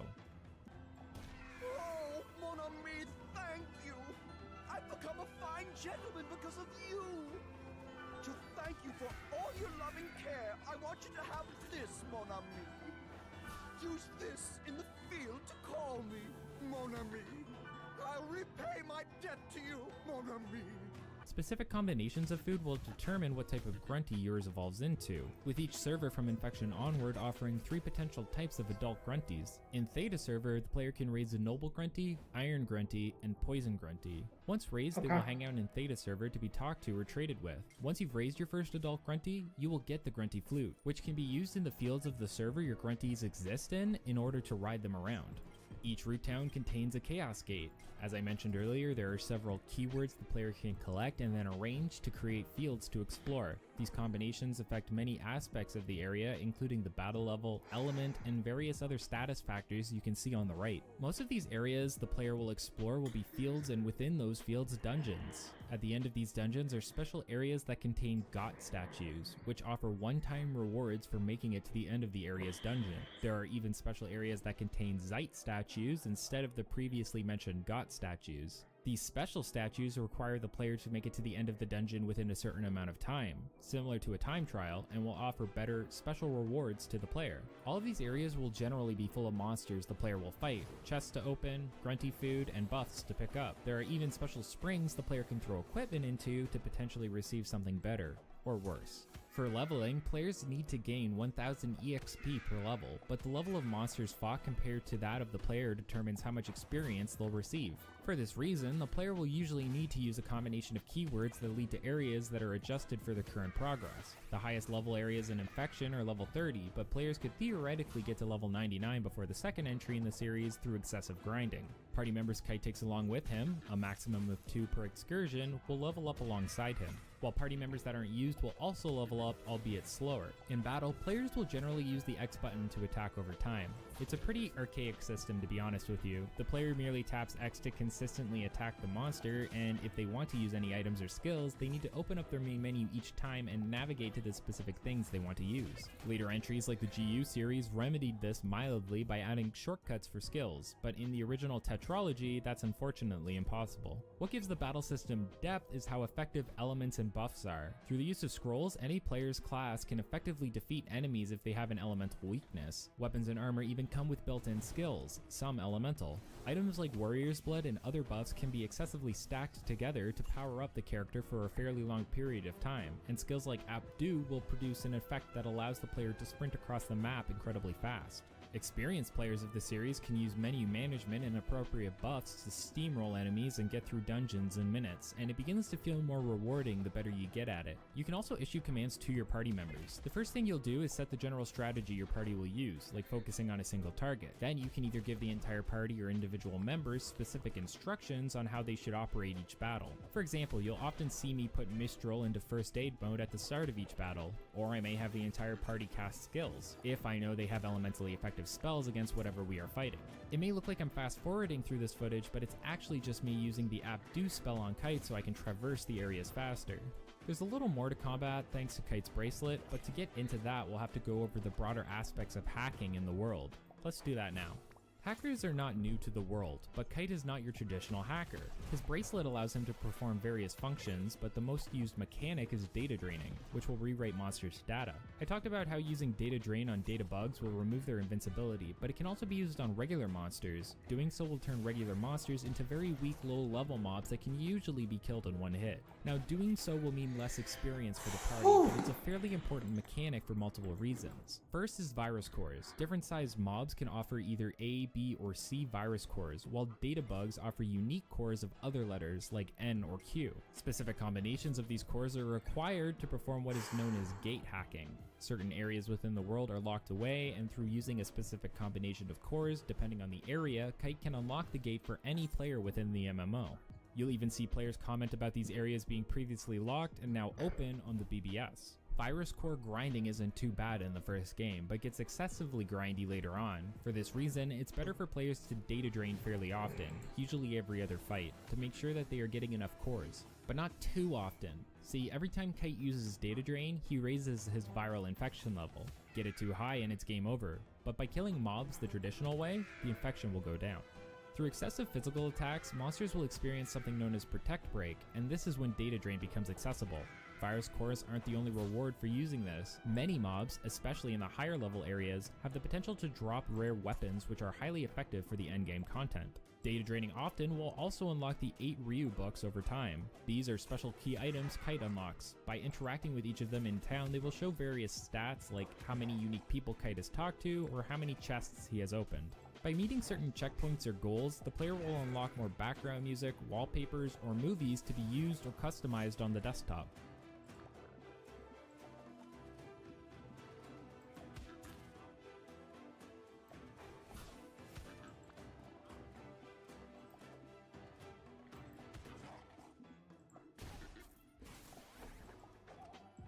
We're nearing the end of everything I wanted to cover, but these next two topics are ones I find the most interesting overall. First are the Golden Goblins. The player will see a Golden Goblin mob post on the BBS, offering keywords that lead to a specific area. Here, Kite must chase down the Golden Goblin and defeat it. The trick is that the goblin is incredibly fast, meaning speed buffs are required. There are multiple other goblins that begin to appear after this, and they get progressively faster and more difficult to hit with each tier. Defeating each goblin unlocks a unique piece of equipment, and wearing all of them together unlocks a special summon ability. I wouldn't recommend it though, as the equipment isn't that good in comparison to what you get throughout the game.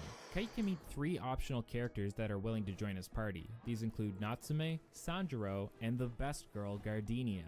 Natsume and Sanjuro are each looking for a specific weapon at a specific location. By completing the dungeon, obtaining the weapon, and agreeing to give it to them, they'll offer you their member address so that you can use them in your party. Gardenia is a little different. She's an incredibly popular player with her own fan club that she seems to actively avoid.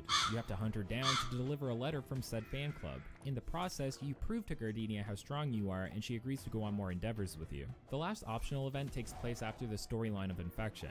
Upon defeating Scathe and watching the end credits, Kite will receive an email with keywords to a special location within the world that will bring him to a legendary land area known as the Aerial Fleet.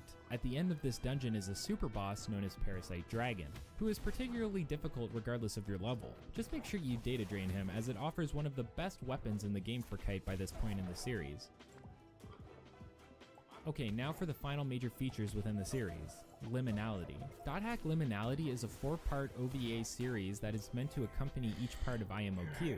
They came packaged with the game, meaning each release contains 2 discs. I won't go too far into the storyline of Liminality, but each part takes place at some point during the main games, and you can see some of this through the news reports on your desktop. There's a few Easter eggs one can find within these Liminality discs, like finding the timeline to the series in the DVD's main menu. There are even keywords you can find within watching the OVA that can be used in-game to get some rare equipment for the player and their party. Each game in the series has received mixed reviews, but .hack Infection was one of the more positively reviewed games within the series due to it being the introduction to such a unique premise. Apparently, someone complained about the lack of difficulty, which is funny to me. Rather than a lack of difficulty, I found that the game had these incredibly insane spikes in difficulty that don't mesh well with the mechanics of the battle system. You could be in an area that was low level to you, but due to some of the status ailments or abilities the enemies can spam cast, you could often find yourself in fairly dire situations. A lot of reviewers looked past the flaws of the core gameplay thanks to the atmosphere, concept, and compelling storyline, and that really is the main draw. Sure, there's a game there, but .hack is so much more than that.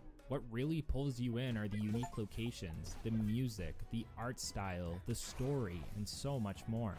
You can dive into a new world and really feel like you're experiencing some sort of online event, even today, albeit a little dated. I don't have a huge outro for this entry, but I will say this. Do what you have to play these games, just so you can experience the unique storyline. Do what you have to watch .hack sign. Hell, if you can't do that, at least go play the GU trilogy. They recently remastered the entire trilogy in one release and even offered a 4th chapter for players to experience. I must speak with Morgana to go where she wishes. The living flesh poses a hindrance, but I must go. for our aura.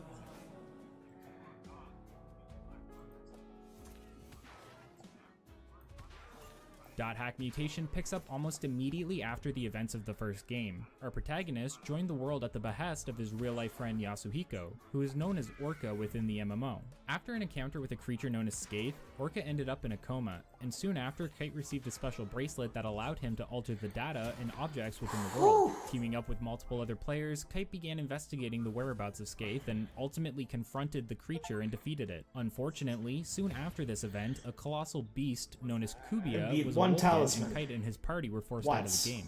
Now, within the timeline of the second entry, Kite logs back into the world and, along with Black Rose, returned to the dungeon where they confronted Skaith. Unfortunately for the duo, the entrance to this area of the dungeon is blocked off, and Kite and Black Rose have no choice but to log out. Soon after, Aura contacts Kite via email. In their previous encounter, Aura had been dismantled into multiple data fragments and shot out across the world. However, she still has the means to contact Kite and informs him that she needs to be collected and brought back together in order to be reborn. Kite and Black Rose are also contacted by an anonymous source who claims to have the ability to shed light on the events that have transpired and the coma victims. However, when they arrive at the designated meeting location, they are confronted by the MMO's system administrators, specifically Leos, who wants to delete them to keep control over the world, believing it to be the solution to preventing further issues while the administrators investigate the data bugs. Helba intervenes and convinces Leos to try observing Kite and Black Rose since they seem to be the only ones able to actually do anything. She also suggests that Kite investigate the epitaph of Twilight, suggesting that the world is based off of this poem.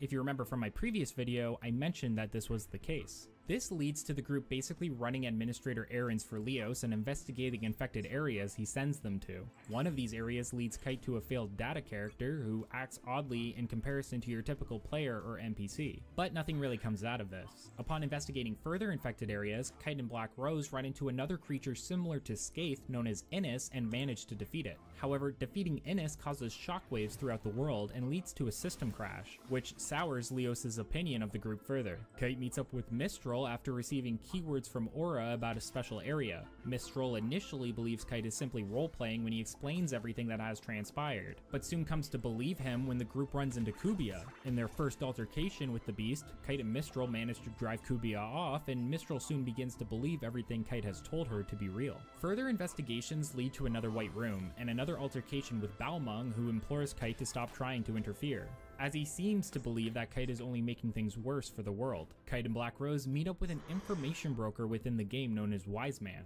who promises to give them all the info he has on which the Chimera epitaph of Strike Twilight we're if going they to retrieve use. an item from a specific area for him. One. This area is protected, however, and turns out to be a test designed by Wise Man to find out more about the characters, figuring out that they have the ability to gate hack. Despite this, Wise Man stays true to his word and offers his member address as well as emailing Kite all he has about the poem. The section of the poem Wise Man offers details 8 phases of the Cursed Wave. These phases include Skaith, the Terror of Death; Innis, the Mirage of Deceit; Magus, the Propagation; Fidhel, the Prophet; Gore, the Machinator; Maha, the Temptress; Tarvos, the Avenger; and finally Korbanek, the Rebirth.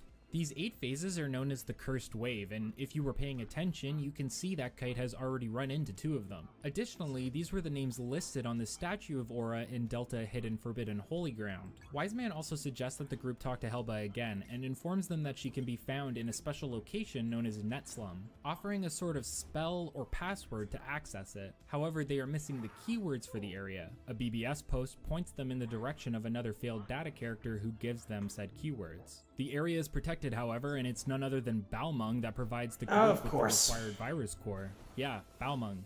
That Balmung. Why would he do this? Well, in an earlier scene, it is implied he received the core from Leos with instructions to hand it to Kite. Can you see where this is going yet? Anyway, Kite and Black Rose gate hack into the area and enter the field's dungeon. However, traversing the first floor of the dungeon requires the passcode given from Wise Man, and the group has to travel east, north, south, west, and north again in order to move forward. Afterward, the remaining floors function like your typical dungeon, and through traversing it, the group eventually arrives at Netslum. Netslum is an off-the-grid location within the world and considered a paradise to the old failed data characters that live there. Specifically, Kite and Black Rose meet Tatarga, that explains how old failed NPCs have drifted here and starts to blur the line between programmed and biological life. A large amount of the individuals here have created their own identities and seem to believe they truly exist and are cognizant. Well, Helba finally shows up to discuss the poem with Kite, quoting a passage about a being known as Morgana. We'll learn more about Morgana in later volumes. Until then, guess who crashes the party? That's right, it's Balmung, and it turns out, shocker, that he's been working with Leos to discover the location of Netslum so that they can return order to the world. Helba suggests that there's the order the world wants and the order that Balmung wants, and questions which he thinks is more valid. Leo shows up soon after to attempt to delete everyone, but is interrupted by the invasion of the third phase of the cursed wave, Magus. Kite and Black Rose defeat Magus, but this causes the world to further deteriorate, with Netslum falling apart. As they return to the root town, they are met with it being fully corrupted, similar to infected areas. And it's not just the new root town either. This outbreak of viral infection is where the game ends and leads into part 3 of the series. Well, whatever is happening in the world isn't all that's going on. In fact, the events are having real-life repercussions that take place within the OVA Liminality series. Let's go over the plot of the first 2 parts now. It's just absurd.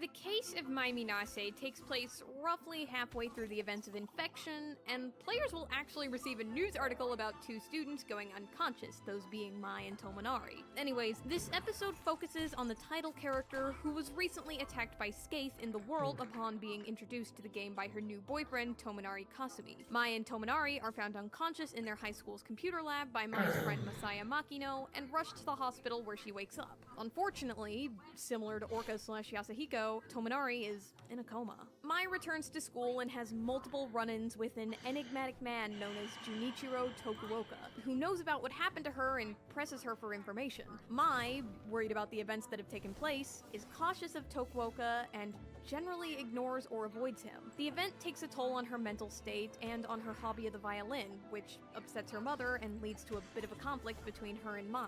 Mai investigates into Tokuoka and finds out that he works for CC Corp, but it's later clarified by Masaya that Tokuoka actually quit. Mai runs into Tokuoka again when visiting Tomonari in the hospital. He pleads his case to her without revealing much about what he knows, and she agrees to sit down with him for an initial investigation into the world. They use Tomonari's login information to access his account through the Ultimate OS, revealing his in-game character name as Sieg. Tokuoka explains that there are already 6 comatose victims in Japan alone, but Mai initially believes Tokuoka that's going to be the boss battle under that cloud. The coma victims and the world, and soon runs away from him as he pressures her for answers. Mai remembers the sound she heard when initially running into Skaith, A in C major, and her trained ears allowed her to use this to prevent going comatose somehow. Tokuoka calls up Mai later and apologizes for acting so aggressively, and she agrees to work with him again because she's just desperate for answers. Tokuoka asks for access to the computer lab where Mai and Tomonari fell unconscious, and she agrees, taking him there late at night when the school is shut down.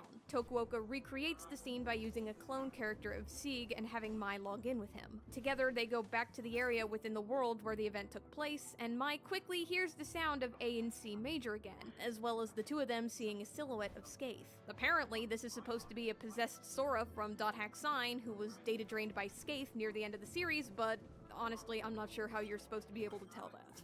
Aware of impending danger, Mai quickly disconnects herself from the game, but has to destroy the entire setup in order to save Tokuoka, who almost goes comatose. Masaya shows up just in time to help Mai with Tokuoka, and they wake him up by having built up water from the rain splash onto his face. Mai realizes the world isn't just a video game and agrees to continue investigating with Tokuoka, effectively ending the first OVA. The case of Yuki Aihara actually takes place after mutation and within some point during Outbreak. An event within the world causes real-world events, which we'll go over now, but I won't go into much detail about what actually happens in the world until part 3. This episode opens up with Tokuoka dropping Mai off at the library in Tokyo to do research on Fragment, the beta for the world, while he leaves for Yokohama to meet someone. Yuki Aihara is the daughter of flower shop workers in Yokohama. Her brother has agreed to work in the family shop and has gotten married to his wife Miho, who is pregnant. This seems to bother Yuki, who feels like she isn't receiving any attention. She goes off for the day to see a movie in a mall within the city. Unfortunately, during the showing, the film cuts out and is replaced with the title card for The World. There is then a citywide blackout which causes multiple electrical disasters, including the shutdown of the mall Yuki is in, trapping her. Around the start of the blackout, Mai hears A and C major, which worries her, but she continues her investigation and comes across an article about Harold and the epitaph of Twilight, which she realizes is what she's been looking for. It's revealed through a phone call with Mai that Tokuoka went to Yokohama to meet up with Yuki, which she most likely didn't disclose to her family. This is likely due to a friend of Yuki's being one of the coma victims, which is revealed as Yuki traverses the mall in order to escape. Yuki is aided in an escape by Kaoru Asaba, an office worker within the building. They soon find out that many of the ovens within the food court must have been left on and realize they need to escape before a fire breaks out or a possible explosion. The rest of the OVA is fairly uneventful, with Yuki and Kaoru managing I should have to stopped escape at that through an campfire elevator and shaft increased my without much abilities. issue. Tokuoka is late to his meeting with Yuki due to the I'm an blackout idiot. causing a buildup in traffic, but manages to ditch his car for a bike and arrive 6 hours late. Yuki and Tokuoka each receive phone calls. Tokuoka is informed by Mai about the epitaph. Yuki, picking up on this, realizes that she's heard about it before from none other than the woman on the other end of her own phone call, Kyoko Tono. Kyoko states that she must meet with Tokuoka, and this is where the OVA ends. As already mentioned, this part of the series actually takes place after mutation, and the cause for the blackout won't be made clear until the third entry within IMOQ. In the meantime, let's take a look at all the new gameplay features within this volume.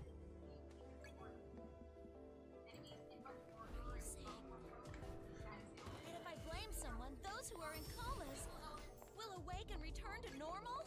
Then, okay, sure. I'll accuse them all you want. Kazu's still in the hospital. Bring him back. Bring him back. Jeez. Okay.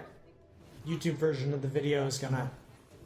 Access to a new server is one of Yep. the main features of this volume. Lambda server is finally unlocked, and it comes with the root town Carmina Gadelica, which functions as a large bustling city location. This new town offers better spells, equipment, and consumables from various shops, but the main thing unlocked through Carmina Gadelica are the new grunties and the grunty flag races, which we'll get into later. Field areas can now go all the way up to 50, meaning it'll be easier for players to reach this level by grinding various dungeons, but combat has received even more of a difficulty spike. Enemies hit much harder and are more prone to using status ailments, and many are resistant to not only a single element, but potentially all physical or magical attacks. This means it's much more important for the player to build the right party composition for the area they want to explore, making sure they have the right elemental spells for some monsters. This generally requires the player to offer equipment to their party members, as well as make sure they have all the skills necessary to be effective. For example, giving Mistral the bat earrings allows her to use the Ol Rept healing ability, which is the most effective at this point in the game. Data Drain also receives a bit of an upgrade in this game, but you'll rarely ever use it. After the player initially uses Data Drain in Mutation, they'll unlock a new ability called Data Arc, which allows the player to data drain multiple enemies at once as long as they're all Protect broken. Again though, this isn't really useful at all by this point in the game.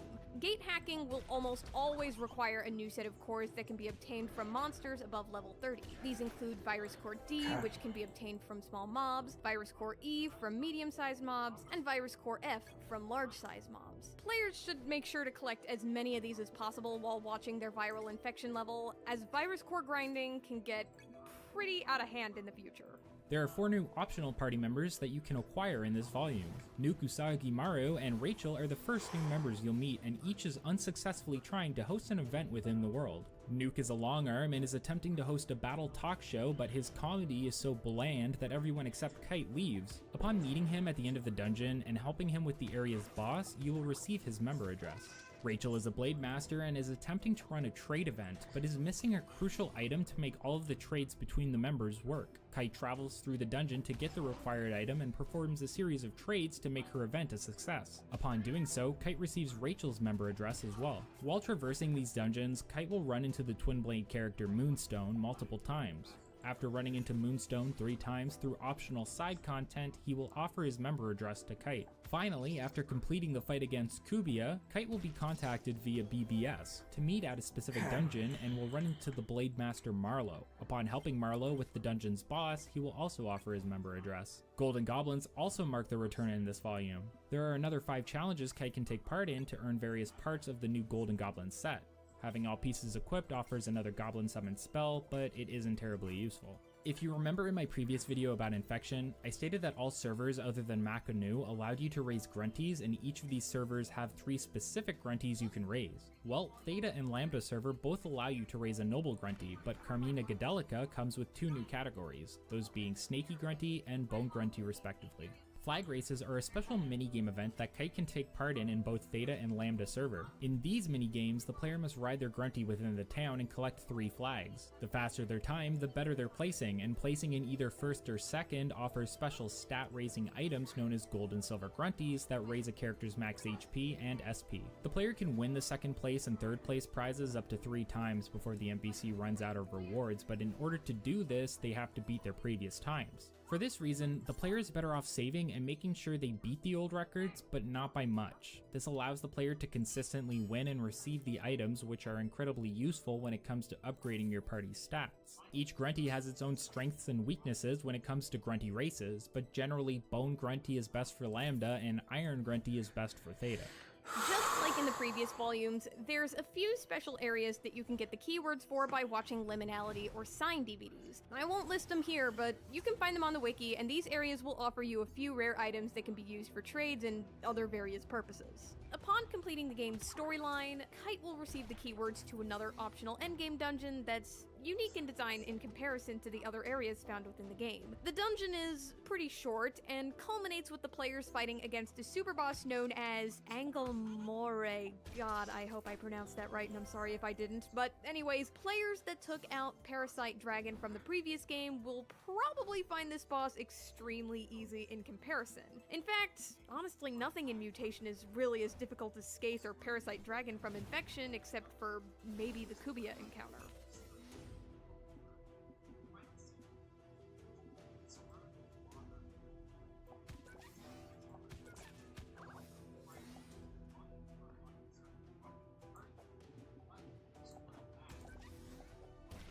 Finally, there are a very special set of optional events that can occur, from meeting multiple characters from .hack Sign to even experiencing memories of the events from the anime. Kite can find a conversation on the BBS between 2 characters from Sign known as Bear and Mimiru, who have similar character designs to Orca and Black Rose. Entering the area they are supposed to meet in will have Kite run into another Sign character known as A20, and upon completing the dungeon, meet Mimiru, who gives Kite her sword. Additionally, there are 4 separate scenes within the Chapel of Hidden Forbidden Holy Ground, where scenes from the anime will be reenacted. First is the scene where Bear and Mimiru confront Tsukasa, the protagonist, about their real-life gender. The second features characters from the anime discussing Tsukasa and their actions within the world. The third is rather special as it focuses on Sora, who is another victim of Scathe. Fun fact, after the events of IMOQ, Sora loses his memory and actually ends up as the protagonist of the .hack GU series in the world R2. The final scene is an altercation between Sora and the long-arm character Krim. Each of these events offers specific items which are required in later volumes for unlocking certain optional party members, but we won't spoil that until we get to it. Maybe this was a turning point. The relationship between me and the game, the world, has gone beyond pure amusement.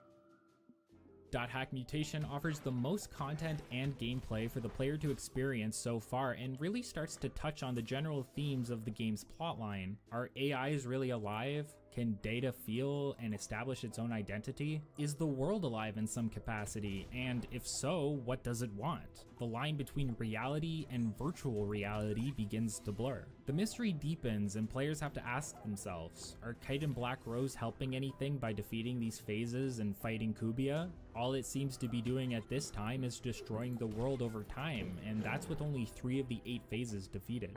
The next part of this history series will cover .hack Outbreak, the third part of the IMOQ tetralogy, and explore the results of Kite's actions within the world.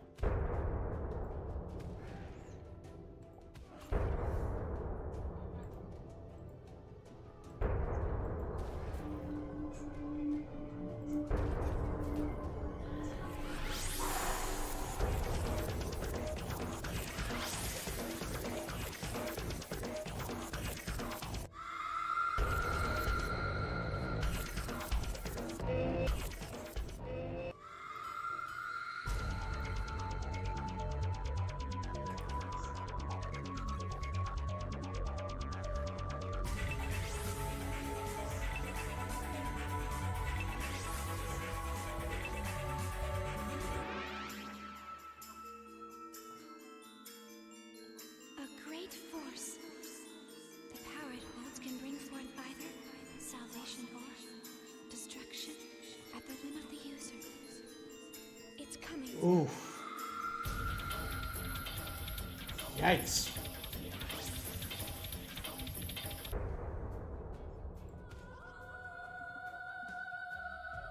Exolid Exog. I hate these guys.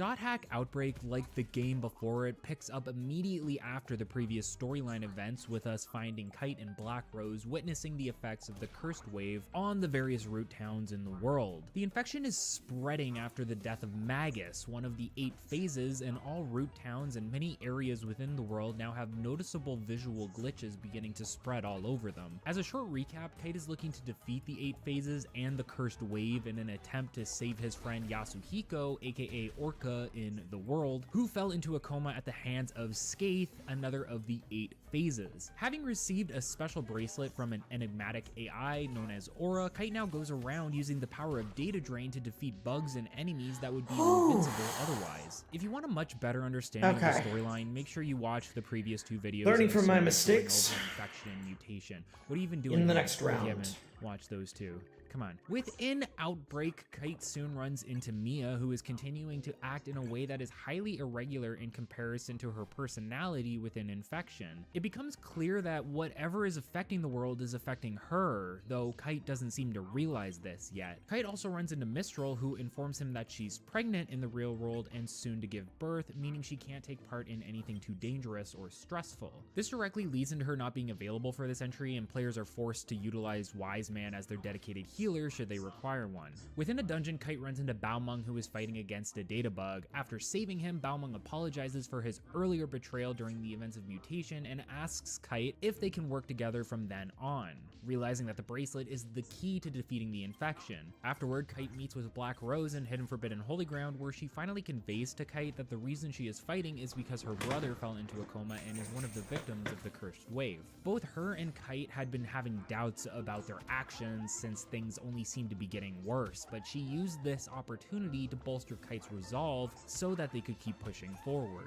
For the next few story beats, Kite and his party begin collecting various virus cores for later gate hacking, specifically multiple virus core O's. Aura sends a glitched out email to Kite informing him of Fidhel, the next phase to be dealt with, and news articles begin popping up talking about major network issues and glitches happening in the real world due to the infection within the game. Leos is confronted by Baomeng as Kite shows up to meet him. Both players have lost patience with Leos due to his betrayals and overall lack of communication, but Leos seems to care very little, instead tasking the two with exploring a dungeon to analyze the infection. He agrees to go with them to see for himself and begins to realize that the world will be completely consumed by the infection if things keep going the way they are. Soon after, Kite's party goes to meet Aura, but the meeting is interrupted as they run into Cubia for another encounter, and Leos witnesses the party manage to repel it. The group realizes that Cubia seems to not only be getting bigger, but also directly trying to intervene whenever the party tries to talk to Aura. After repelling Cubia, Kite wants to stop working haphazardly and instead have everyone join forces, meaning Leos and Helba, who are normally at odds. Black Rose concocts a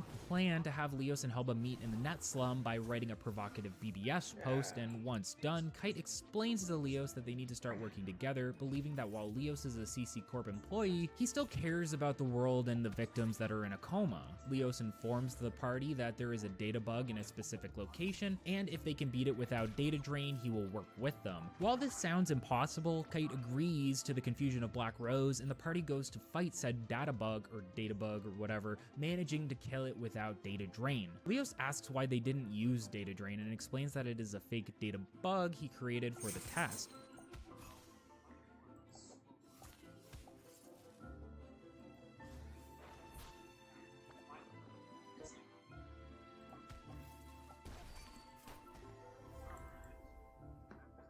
Jeez. Kite explains YouTube version glitching out. And he knows Leos is a good person who cares about the world. Leos, hearing this and Kite's pleas, agrees to help. In the final events of the storyline, Kite, Black Rose, Balmung, Wise Man, Leos, and Helba locate the next phase, Gore, and commence a unified operation titled Breakwater to take it out, which they succeed in. The title of the operation, Breakwater, is significant, and it is a means within the real world of using one wave to cancel out another. By creating a party of individuals unified against the phases, Kite has created a wave that will cancel out the cursed oppositions. Upon finishing off Gore, Helba explains that there's huge data movement in one of the servers, in effect the wave. Kite explains that they now understand the game that Harold created within the world, and they have successfully committed a counterattack against the wave. The story ends here and continues in the next and final volume. Now, while everything going on in the world is fairly eventful, there's more detective work going on outside of the game at the same time, and for that reason it's time to talk about the third entry within the Liminality OVA series. While the previous OVA entry was more action-oriented due to the network complications affecting the real world, the third entry, in the case of Kyoko Tono, is much more of a slow burn and looks to shed some light on the mystery of the world's creation and the epitaph of the Twilight. In this entry, Junichiro Tokuoka visits Kyoko Tono in Takayama as she is one of the members of his new party to fight against CC Corp and learn more about the coma victims and the world. Kyoko receives a text message from none other than Helba, someone we know well within the game's narrative, but not so much within Liminality. Kyoko specifically is very wary of Helba, who Tokuoka mentions is known to be a notorious hacker. Tono also mentions that Helba is the Queen of Darkness within the epitaph. Tokuoka also receives a phone call from the reception desk of the hotel he is staying at, despite not telling anyone where he was going. The person on the other line is Bith Black, another character from the epitaph and someone working alongside Helba, but nothing comes from it immediately. Instead, Tokuoka and Kyoko follow clues laid out from Helba. Some of these clues come directly from Mai and Yuki, as they received strange emails addressed to them that seem to come from Tokuoka and Kyoko. This infers that Helba is aware of all present members of the party and has them all under surveillance. The duo are led to a museum for a famous researcher by the name of Tomokichi Fokura, who studied clairvoyance and spirit photography. For real. Here, Kyoko lays out a bit of the story found within the epitaph for Tokuoka, since there seems to be a connection between this professor and the story. On their way out, they meet with an old woman who gives them their next clue and catch a glimpse of a man within a taxi cab who seems to be spying on them. Kyoko's father picks the two of them up during some downtime, and he explains that Tokuoka wasn't the only one interested in the epitaph today. Kyoko's parents are researchers and work for the local paper, and a man named Ichiro Sato paid him a visit to get more details about the book, but the father refused. The point of refusal was how much trouble the epitaph was overall, having first appeared online authored by Emma Weiland, with said original version being lost when she died at the age of 28. Many people were interested in the story, including occultists, but only 70% of it was found and restored, albeit inaccurately. For this reason, it's become impossible to tell what is from the original and what is just a fabrication. Kyoko explains a bit Fragma's backstory, touching on how she was a high-maintenance girl from a rich family who had both of her parents die. An uncle wanted to adopt her for her inheritance, but she refused. However, the inheritance was a trust fund that she would only receive when she was 20, so she went to school for nursing in the meantime. At the age of 20, she became ill and began coughing up blood, only to have some sort of spiritual experience that they don't really go into too much detail about. Due to this, she gained an interest in the supernatural and picked up on the researcher Tomokichi's work. Harold, the creator of Fragment and The World, also used the research for his own work on AI. While following another clue from Helba, the pair run into Ichiro, who introduces himself as both Ichiro and Bith the Black, the individual working alongside Helba. They all go out for a meal, and Ichiro explains that if Fragment were created as a literal representation of the world within the epitaph, then the network issues it's experiencing shouldn't be happening. But if that's the case, then what is causing all of the issues? They also have a discussion on consciousness and how Harold brought the outward inward, bringing the real world into the virtual. It's all philosophical. They're eating Big Macs. It's hilarious. They briefly mentioned the title of the OVA, Liminality, here, where you can like point at the screen. You can say, they said it. They said liminality. I made it to the point where they said liminality, which is a term used within anthropology, which refers to the transition between two states, suggesting that what Harold brought into the world is autonomous and changing gradually. Finally, Ichiro explains that for them to figure out what Harold was doing, they'd have to commit to action together and potentially become criminals in the process. He waits for the pair to agree before explaining to them what has to be done, but this is off screen and kind of left as a cliffhanger at the end of the OVA. Like you know that they have to do something criminal, but you don't know what it's going to be. The group is told that they will be contacted next on Christmas Eve.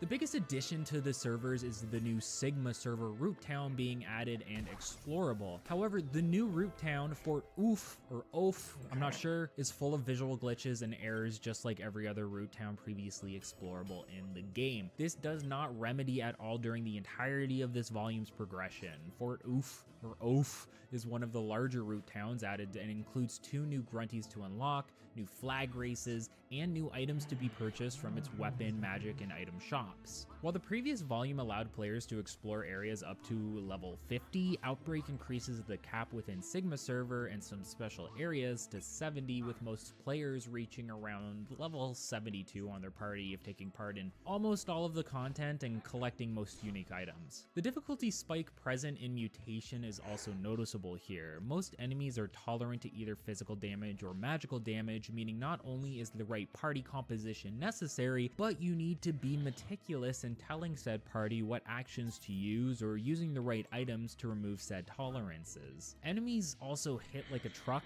either through magic or a high damage death attack that can completely one-shot you if you're not prepared. Items are a necessary resource, and there are multiple locations Kite has to solo, meaning there's a lot of grinding and planning necessary. Honestly, this was probably where the game really started to show its age and weakness. Playing IMOQ at a high level, you can really plan around your enemies and be incredibly effective, but if you don't cover for every possible situation, you'll find a lot of the areas turn out to be expensive slogs within an archaic battle system that does not really hold up to modern standards. Now, within combat, you'll be running into a lot more data bugs than in the past. Kite will be using data drain more than ever, not just because of data bugs, but because of how many new virus cores you'll need. New cores G, H, and I are added within this volume, and the player will need around 15 of each before the end of the final volume. Luckily, previous volumes cores can now be collected within dungeons as visible items to pick up without the use of data drain. Speaking of data drain, Kite gains the new ability of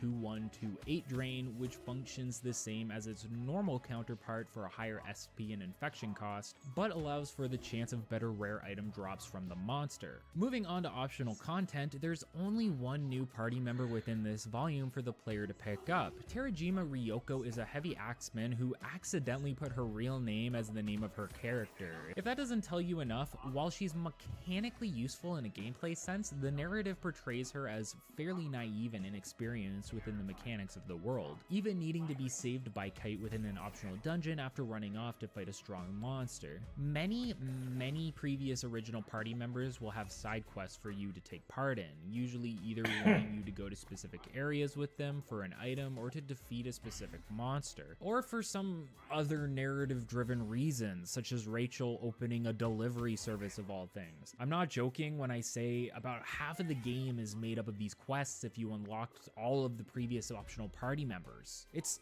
too much, man. And some of these guys are under-leveled, so you're just getting one shot the entire time and making you waste healing items and resurrection items on them, and it's just costing you money. Like, come on, Moonstone, put your back into it a little bit so I don't have to carry your ass into a level 4 basement of a high-level dungeon. On the topic of minorly annoying side quests, there's a new set of optional Golden Goblin trials as well. If you don't remember from the previous videos, these tasks involve the player entering into an area solo and killing a single golden goblin who runs around the map at high speeds, meaning the use of buffs and items are necessary to succeed. That is To make another this even defeat. worse, most of the trials in Outbreak have you fighting not one but 3 goblins at a time, many of whom can either heal each other, deal magic damage against you, or both. The general strategies usually remain the same, with using a speed buff, damage buff, and accuracy buff to take out the goblins, but later on they get so fast that you need to start casting sleep spells on them to even get a hit in, and eventually spells to remove their magic tolerance so that you can blow them away with elemental spells. For Grunties, Noble Grunty marks its return within Sigma server, with Melky Grunty,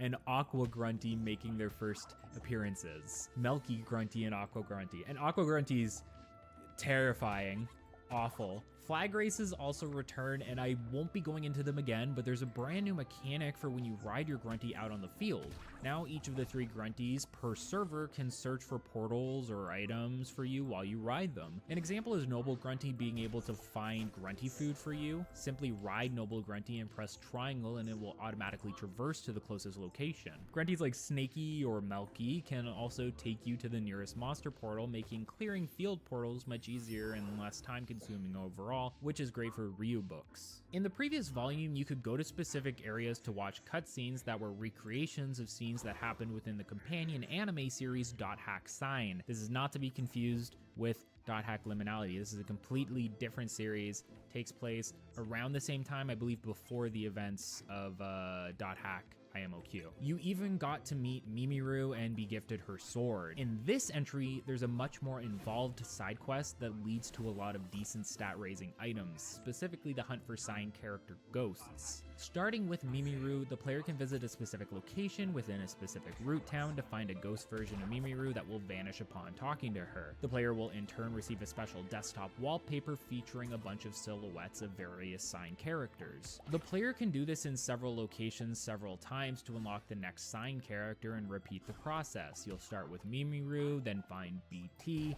then Bear, Sora, Krim, Silver Knight, A20 for some reason, Subaru, and finally the main character of Sign, Tsukasa. A20 is a really weird choice, as she wasn't incredibly relevant in the anime in comparison to the other characters you meet. Each time you complete the 6 encounters per character, their silhouette will be replaced with a picture of the character themselves, but the true reward of this endeavor isn't seen until the final volume of the series. Finally, there are 3 special areas to explore in this volume.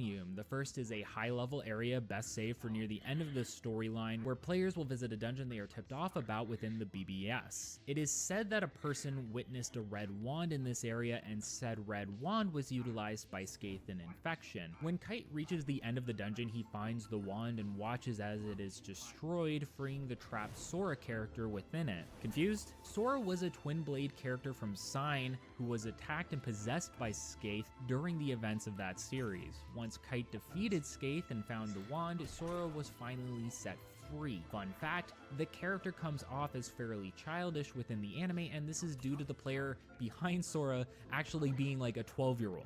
Like I think it's 12. I think he's 12 years old. After the events of IMOQ, Sora grows up without any memory of the events that transpired and picks up in the world R2 as the main character of .hack GU, Haseo. You also get his signature weapons for freeing him. Next is a special area where you run into A20, who gives you a unique item for use in the final volume. Further into the dungeon, you can run into Elk, who is searching for Mia, and save him from a monster before you both run into Bear, who offers you his sword after recognizing Elk to look a lot like Tsukasa from .hack Sign. For the last area, just like the previous 2 volumes, completing the storyline unlocks a special endgame dungeon with a super boss at the end. This specific monster, Black Death, is particularly annoying due to how difficult it is to data drain it. Attacking with strictly melee will most likely kill the creature before data drain becomes an option, but magic isn't readily an option due to the monster having magic tolerance. Instead, the player is forced to use items or debuff spells to remove the tolerance and attack with magic until data drain becomes accessible. But this is really difficult because chances are the thing that you're going to use to get rid of the magic tolerance is going to miss, and it's going to one-shot you during that process, because whenever you use a spell or whenever you're being attacked by a spell, you're pretty much stuck wherever you are. You can't move, and you can't use any actions while you're casting a spell, so it's awful. And you just die. You just watch yourself die, and you try again. I tried this fight like 3, 4, maybe 5 times. This also marks the end of all the optional content aside from Ryu book grinding for new background music and wallpapers in Outbreak.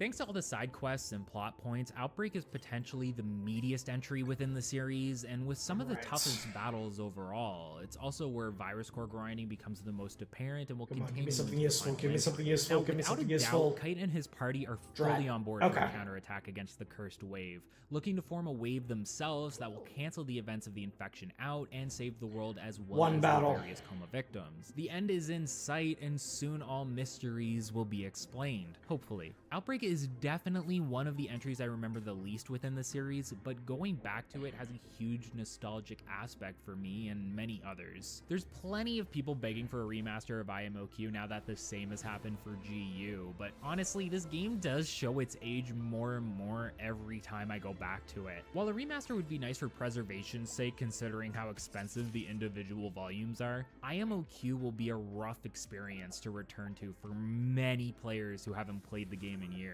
The next part of this history series will cover the final entry, .hack Quarantine, and explore Kite and his party's efforts to finish off the rest of the cursed wave and the 8 phases. There's only 3 left, including Maha, Tarvos, and Korbanek.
Alright.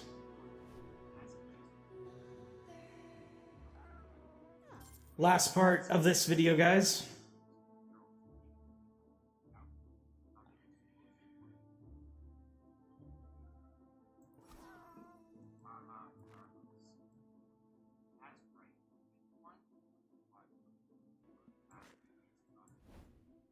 As always, we'll start with the storyline of the series. As a quick recap, the character we play as, Kite, began his adventures within the MMO The World after being invited by his friend Orca. Orca and Kite were both attacked by a viral data object known as Skaith, and Orca was placed into a coma after being data drained. Kite received a bracelet from Aura that allowed him to do the same thing, but against the monsters and viral creatures within the game. Data draining and its secondary ability, gate hacking, allow Kite to travel to locked off areas within the game as well as destroy members of the cursed wave such as Skaith, Innis, Magus, and many others. Kite meets up with various other members including Black Rose, whose brother was also placed into a coma due to the events within the world. Kite teams up with the notorious hacker Helba and many other individuals within the world including the system admins to begin fighting against whatever lies within the world in order to save both his friends and the AI child Aura. The group untangle various mysteries on their adventures, including the motivations of the creator of the world, Harold Howarwick, and the AI creation system, Morgana Mode Gone, whose job it was to create the ultimate AI before attempting to prevent it after gaining sentience, but we'll get into that a little bit later within Liminality. As Kite and his party begin defeating the 8 members of the Cursed Wave, various aspects of the world begin to fall apart. Kite and his party also ran into an enigmatic monster known as Cubia that chases after Aura, leading to confrontations whenever she finds and talks to Kite.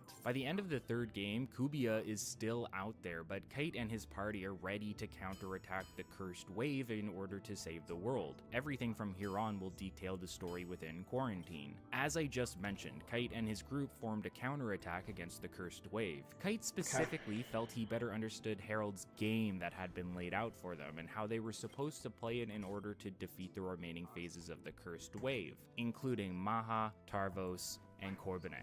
That's right, within one game of the quadrilogy, you are tasked with facing off against 4 phases in total, and if you watched the previous entries, you'd understand how taxing that can be on top of virus core hunting and various other mechanics within the game. After their meeting, Kite gets an email to meet up with Leos in the new Omega server, which you get to travel to only for it to quickly go offline. Helba manages to salvage the server by replacing it with her own, thus turning the Omega server city into a net slum aesthetic. Later on, Kite runs into Elk, who is looking for Mia as she has apparently gone missing, and he's starting to lose his marbles, just a little bit.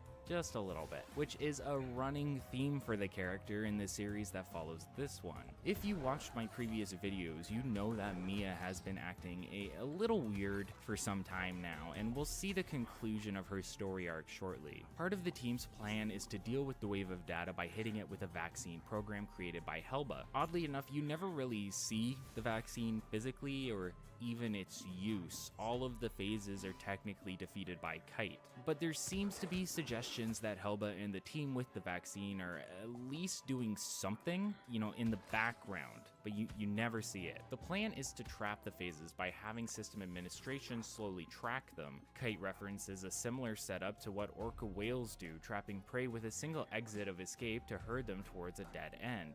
He aptly names the next operation Operation Orca. Meanwhile, the real world is experiencing its own host of issues via the network crisis created by Morgana and her Cursed Wave. The hospital that is housing Orca's comatose body, aka Yasuhiko, has a new bulletin explaining various issues with their machines. This prompts Kite and Black Rose into accelerating their plans and motivates them further. Before continuing, however, Kite is given a keyword by one of the Netslum NPCs, and this takes him and Black Rose to another dungeon with a herald rune that reads on the path.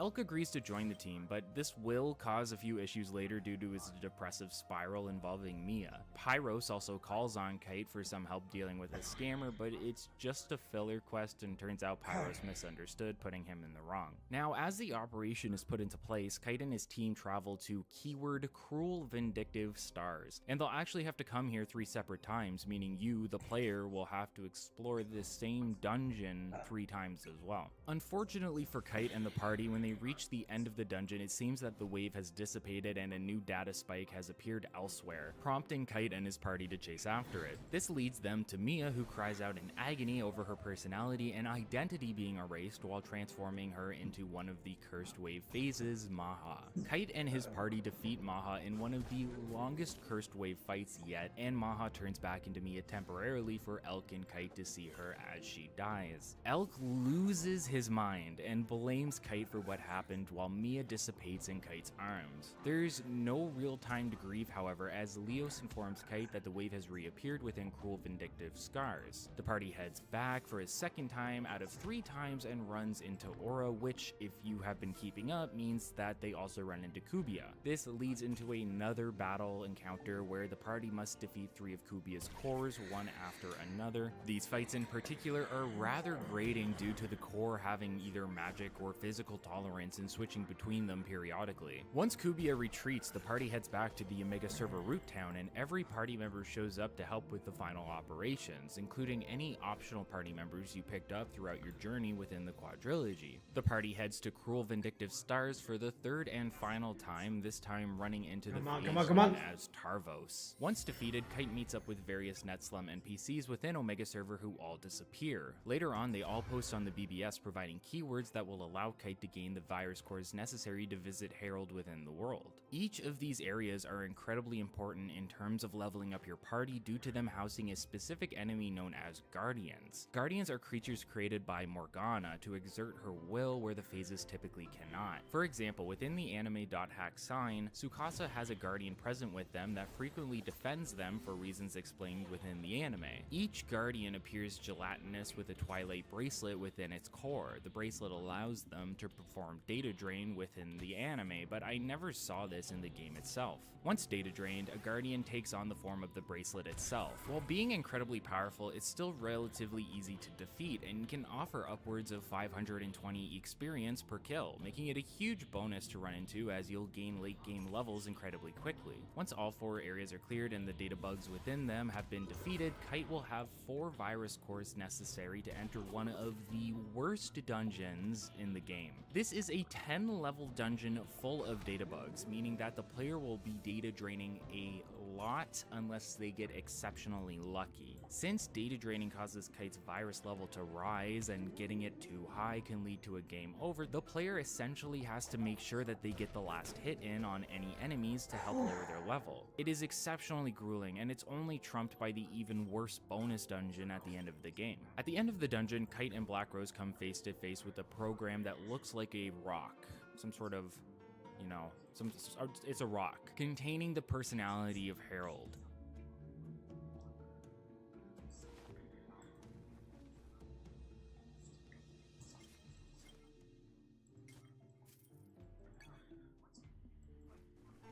And YouTube just paused again. Although it seems somewhat corrupted. When Kite and Black Rose ask Herald how to stop what is happening, he explains that what is in motion cannot be undone. There will be either death or rebirth, and the group simply needs to see it through. That being said, he does inform Kite that things are always darkest before the dawn. Aura appears, and you guessed it, so does Kubia, who ultimately shatters the Herald software program and wipes him from existence. Aura explains to Kite that he cannot fight Kubia, as Kubia is essentially a shadow cast by the existence of his bracelet. For Kubia to exist, the bracelet must exist, and vice versa. This leads into another triple core battle followed by a 2-phase Kubia fight. At the end, Kite realizes the only way to defeat Kubia is to destroy his bracelet, so him and Black Rose do just that, ending Kubia's reign of terror once and for all. Kite believes that even without the bracelet, now that they have Aura, they will be able to find a way to defeat the final phase, Korbanek. Kite theorizes with his party that the epitaph of the Twilight could mean either dusk or dawn, either death or rebirth, and he believes that Herald believed in daybreak due to mentioning things are darkest before the dawn. He believes Herald knew what would come of them fighting the phases and Kubia, and therefore believes that they have the means to defeat Korbanek despite the bracelet being lost. This leads into the final confrontation in the game against Korbanek, the final phase of the Cursed Wave. The player has to fight through 3 rounds of the creature as it transforms over time from a seed to a leaf and and then eventually a creepy set of eyes. During the second phase of the fight, Korbanek puts up a shield that can't be broken through, but Aura shows up with the personas of all the coma victims, including Orca, Black Rose's brother, and Sieg, who is the boyfriend of Mai from Liminality. These personas are able to weaken the shield protecting Korbanek and allow Kite and his party to deal the final blow, leading into the last phase of the battle. The server also begins to crash during this, but much to the surprise of Helba, it comes back online. This is important later as it leads to a bit of an inaccuracy when connecting Liminality to the game. Sieg specifically says something along the lines of Orca of the Azure Sea and Balmung of the Azure Sky, I won't lose to you. And this is also a semi-important phrase to be brought up again later within Liminality. Once near the end of the fight, Korbanek uses a special form of data drain known as Drain Heart, which manages to hit everyone except Kite as he is saved by Elk, who takes the attack instead. He apologizes to Kite for being so awful before disappearing. Kite uses this as an opening to pursue Korbanek and try to land a killing blow. However, right before he can, Aura steps in front of him and takes the blow instead. This seems to cause her data to explode and act as the killing blow towards Korbanek. While Kite initially believes this to mean Aura has died, this is not actually the case, and she has simply been reborn through the process as a full AI. With all the phases taken care of, everyone reunited with their party members as well as the coma victims who have all begun to wake up in the hospital. Later on, Kite logs in to talk to his friends while he and Orca head to the same first dungeon from the first volume in the series where Orca was initially attacked. This gives him an eerie feeling of deja vu, but they press on and meet with Aura, who bestows Kite with another bracelet so it can be used within the endgame content of Quarantine. Kite's battle was witnessed by some other players within the world, and the BBS begins to refer to him and his friends as the Dot Hackers. Aura sends an email to Kite informing him that another birth is about to take place within the world, but something is trying to prevent it. This leads Elk and Kite into a whopping 15 level dungeon. Easily the worst and most grueling dungeon in the game, as it is full of data bugs, and you essentially have to be lucky in terms of data draining, praying your virus level doesn't rise too high as you advance. As Elk and Kite progress through the dungeon, they see Phase Maha, a cat-like version of Maha that appeared in the Dot Hack Sign series. Maha originally worked for Morgana, but betrayed her after Tsukasa, the Sign protagonist, showed her kindness. Maha sacrificed herself in that series, but with the death of Maha in the games, seems to have been reborn. At the end of the dungeon, Kite and Elk have to fight the Dawn Wanderer, which upgrades into the Temptress Lover midway through the fight in order to save Maha. When they do, Maha transforms and turns back into Mia. While this is good news and Mia remembers Elk allowing them to be reunited, she seems to have lost all of her memories from before infection, recreating the scene from her first meeting with Kite where she talks about his bracelet and asks whether or not he can see it. Despite her memories being gone, Kite and Elk are simply happy to see that she's back, allowing the game to further end on a very positive note. That being said, what happens to Mia down the line, leading up to Dot Hack GU, is pretty depressing, and Elk doesn't come out of it unscathed at all. That's for another video series, however, and the story of Dot Hack IMOQ technically ends here. But we're not done just yet. Now it's time to go over the events of the final episode of Liminality.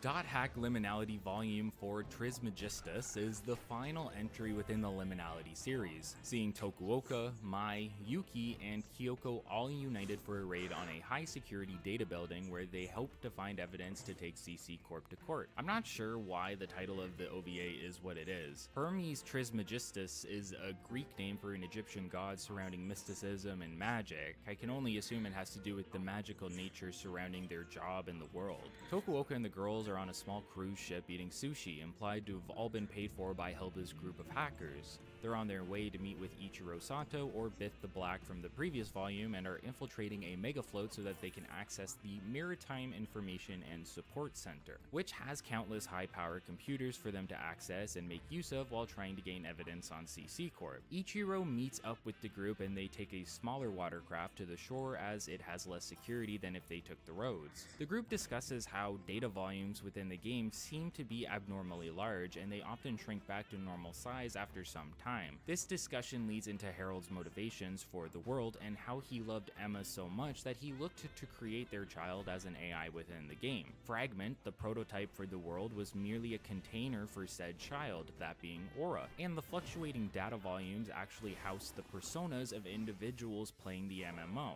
By collecting their personality data and feeding it to Aura through the Morgana system, they could create the ultimate AI with a personality of their own. This system inadvertently created its own personality and thus became Morgana Mode Gone, since Morgana understood that her sole purpose was to birth Aura and therefore would be destroyed after the fact. Morgana did everything within its power to stop this from happening, including creating the cursed wave and creating the network crisis. The malice of the world is causing said network crisis, and thus they can't have Helba help them directly currently. So it's up to the group to sneak in. The group manages to get into the main building and bypass the security system, although this does lead to a routine check. However, the security team doesn't see anything while investigating and begin heading on their way, only to see that a vending machine was accessed 5 minutes ago by Yuki when Tokuoka asked her to get him a coffee. This leaves Ichiro, Yuki, and Kyoko to distract security for as much time as possible while Tokuoka works on the server and Mai accesses the world through Seek's account.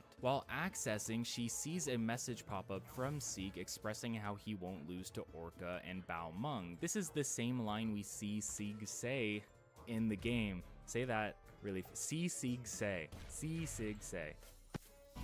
Alright.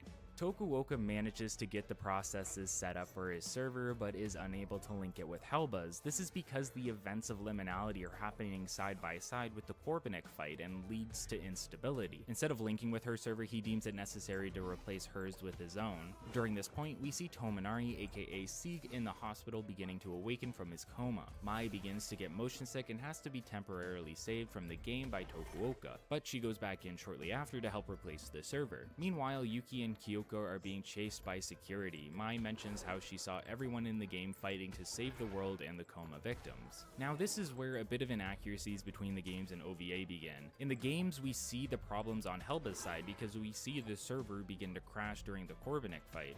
They suddenly come back online and Helba is confused as to how this is the case. However, in the anime, Ichiro shows back up to Mai and Tokuoka's location, where Tokuoka informs him that they will replace Helba's server. Liminality implies that Helba knew about the plan all along, yet the games imply that she had no idea what happened. This could simply be a slip-up between two teams trying to create parallels within the story. Well, I got further. However, there is a theory that Helba is actually multiple people. It's possible the Helba Ichiro was talking to was not the Helba we interact with within the games. Regardless, Tokuoka and Mai managed to successfully swap the servers, allowing the characters within the game to continue their fight with Korbanek. Tokuoka and Mai abscond from the scene while Ichiro stays behind to meet with security. When they arrive, Ichiro explains that he is a network security analyst that works for the company and flashes a business card before walking off with the men that had come to take him in. He seemingly gets out of this situation scot-free. Tokuoka is not so lucky, however. As Yuki and Kyoko are cornered by security, they are saved by Tokuoka and Mai, who knock out the men from behind. However, one wakes up and grabs Tokuoka, and he tells the girls to run while there's still time. They do so, and Tokuoka gets beaten for a short time before being thrown into some sort of jail by the security team.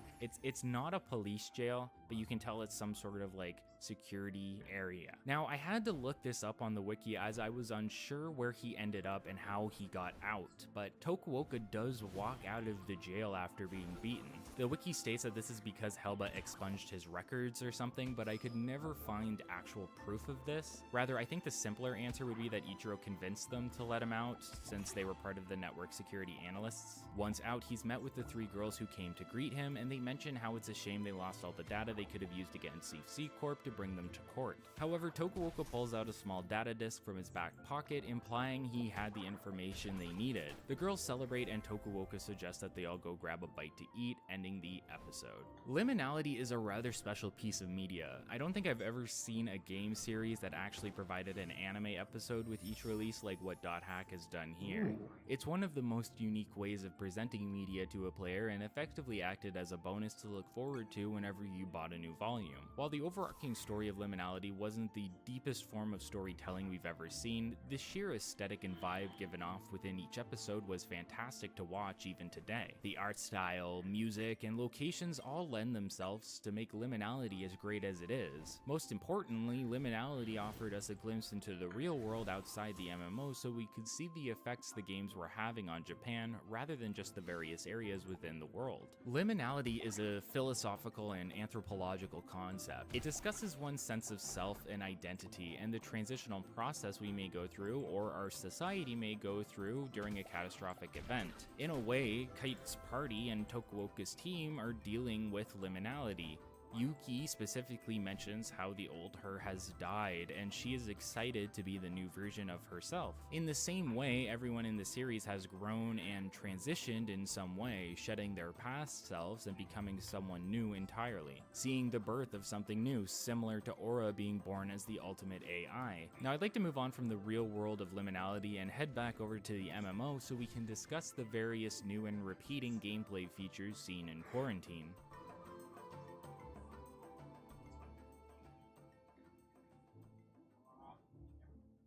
So in terms of gameplay additions, there isn't much that is new. Rather, we have a lot of repeating concepts we have seen in previous entries. Obviously, the first of the major additions is the new root town on Omega server. However, as I mentioned in the story section, Kite is only here for a moment before it goes offline and is replaced with a Netslum town. The Netslum town can be accessed by any player as it acts as a replacement root town. It's incredibly small in comparison to all other towns, making it much easier to navigate to the various shops. Interestingly, Sigma server, a town you visit after it's already been corrupted, can be visited after beating the game to see it in its original glory, along with its own town theme playing.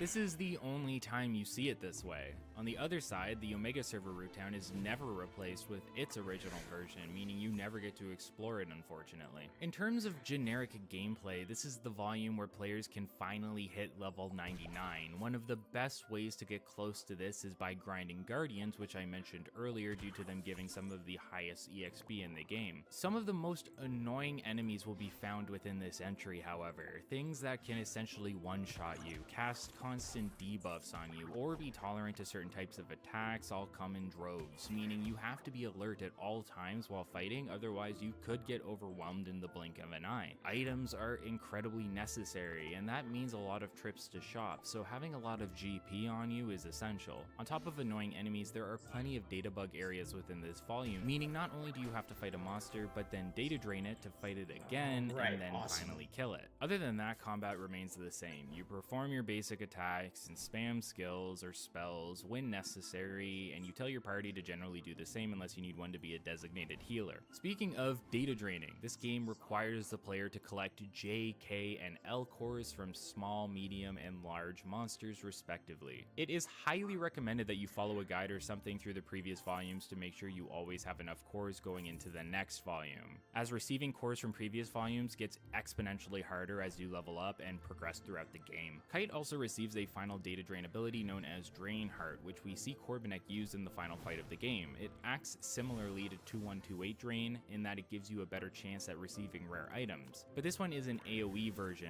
and you'll probably never use it. In fact, you rarely even use 2128 Drain outside of trying to get some rare equipment for endgame bosses in each volume. There are no new party members for you to unlock throughout the initial playthrough of Quarantine, however post-game will net you a few, specifically Helba, who will be level 99 with maximum HP and MP, making her one of, if not the best wave masters in the game. That's hackers for you. Additionally, you will obtain the member addresses for Tsukasa, Subaru, and Sora. Now, there's been a lot of explanations that's on a how to decently good unlock them passive in the game, all the way back to 2006. However, from my understanding, you will unlock Tsukasa and Subaru regardless of if you viewed all of the sign memory events and ghost characters interactions within Mutation. However, I believe you only receive Sora if you freed him from Skaith's wand in Mutation, but this might be wrong too. I also saw somebody online on a forum claim that they're AI, but I've never seen proof of this. I don't even know why they would be AI technically, because you do save Sora. It could be the real him technically. Even if it's not canon, it could be him. To find out how the characters are unlocked, one would need to play through IMOQ from start to finish and guarantee that they skip all of the events to see what unlocks them, and I'm not going to do that again. I'm not going to do that ever again. Players also unlock Orca as a party member at the end of the game and can save Mia through the endgame bonus dungeon, making her available again as well. For side quests, Moonstone will invite you to a high-level area that is good for grinding. This is really an excuse, however, as he wants to obtain an item from the area's god statue to give to a girl so he can get her member address. Rachel also gets a new dungeon and a player rescue service, where she and a party will go down into a dungeon to help out players that may find themselves stuck. This somewhat backfires as she gets treated as a delivery service to bring an item to another player, but in the end she accepts this as she was able to help someone out. Marlowe gets a very useful dungeon where he drags Kite along to an area that has a large chest room at the end of the dungeon. There's about 11 chests in the room and many of them contain stat-raising items. It's a way of Marlowe showing his appreciation to Kite. A BBS post talks about Subaru and the Crimson Knights. One member asks Subaru to visit him with a specific keyword. Going to said area and grabbing the god statue starts a cutscene where the players meet Krim from .hack's sign. He doesn't join the party, but he does give them his spear.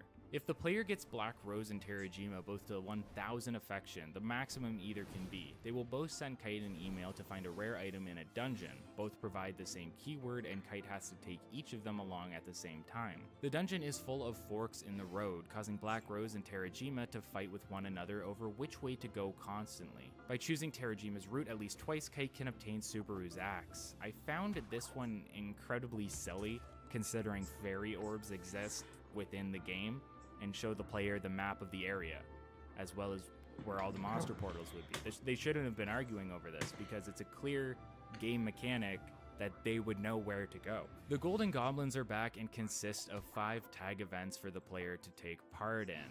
I'm not going to go over the mechanics of the goblin fights again, but it's worth noting that you can bring your party along this time, making it substantially easier. This volume also marks your final set of grunties to obtain. Players can get the obvious noble grunty that appears in every server, as well as the rocker grunty and the woody grunty. Once all 3 are obtained, another flag race is unlocked for Omega server. Should the player complete this and get first place, as well as first place in all other servers, they get a bonus wallpaper. Early into quarantine, there is an item completion event that is mentioned, but ultimately cancelled. Players are expected to obtain and show off around 600 items in order to receive a prize. The event may be cancelled, but is brought back within the post-game and can be completed. However, it's awful and ultimately not worth it. Players must show a specific event NPC within any server the items they have on hand. They have to be in your inventory or your storage area in order to be marked off. This even includes things like virus cores for some reason. This is grueling for a few reasons, but namely because your storage area and inventory aren't able to house that many unique items, meaning you have to discard items to make room for new ones. To further kick you while you're down, the events only reward you with an image for your desktop, I'm pretty sure, making it ultimately one of the worst events and rewards within the game's entirety. I cannot express how useless this event is unless you are trying to create a perfect 100% save file. The event alone will take you hours upon hours of grinding and backtracking anyway. It's just not worth it. Alright, so some final thoughts.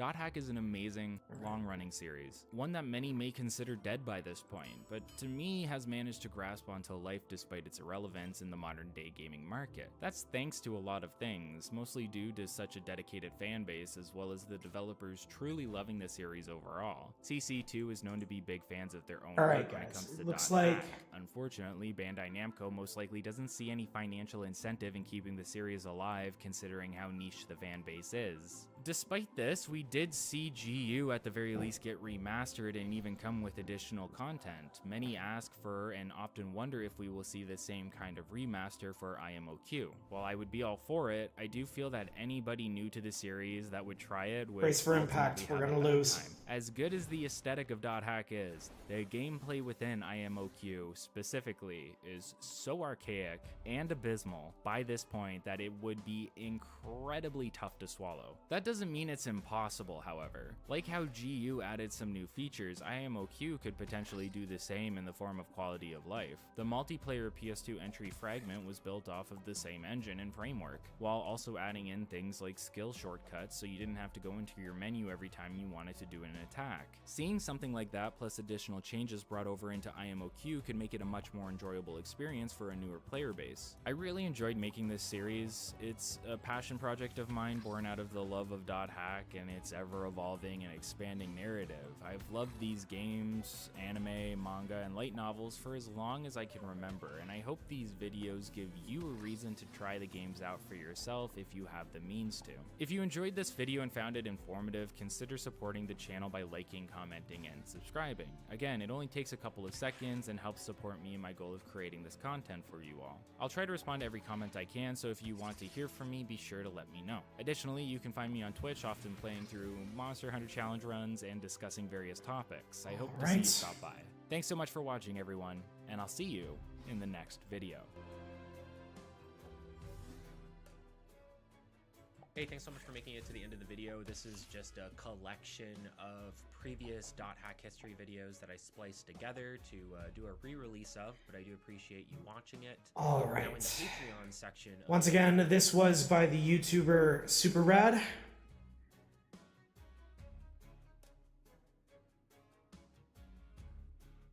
Thank you so much for sitting with me and, you know, listening in. I learned quite a bit.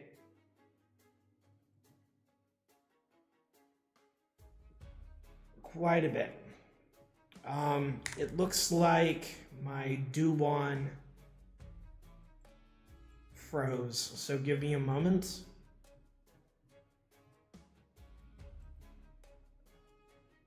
Let me unfreeze it.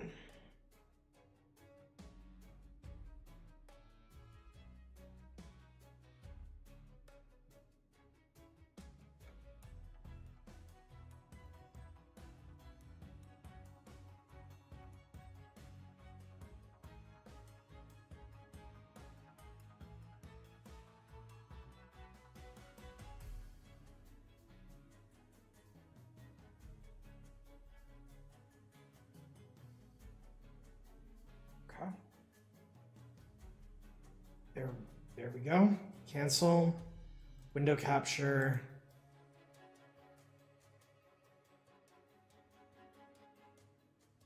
Cancel. Hold on. So I have to reopen Duwan completely? Ah, man. Yes.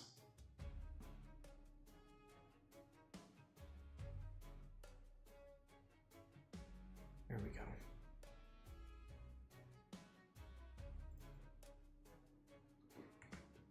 Right.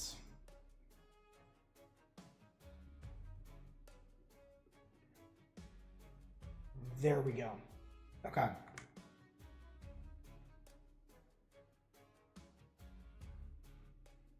Well, as much as I want to continue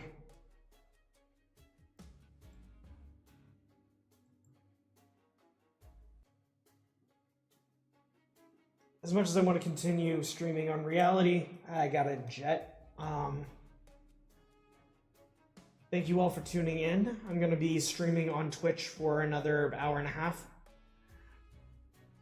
So be safe out there.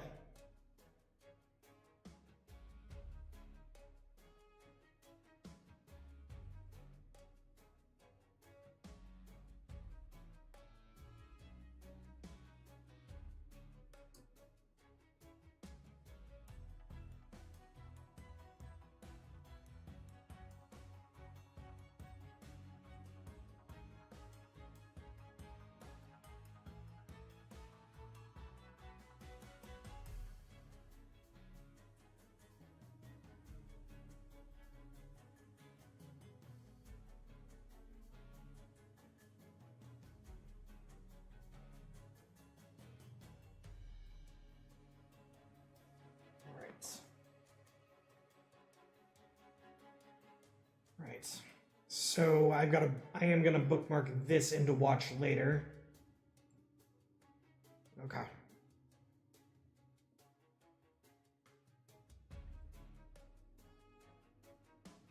Alright. Back to the game. I am so screwed.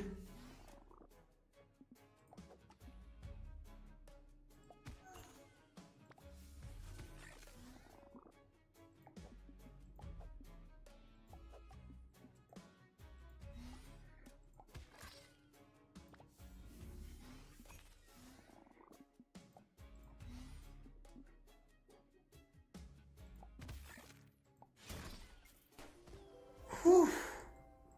Okay.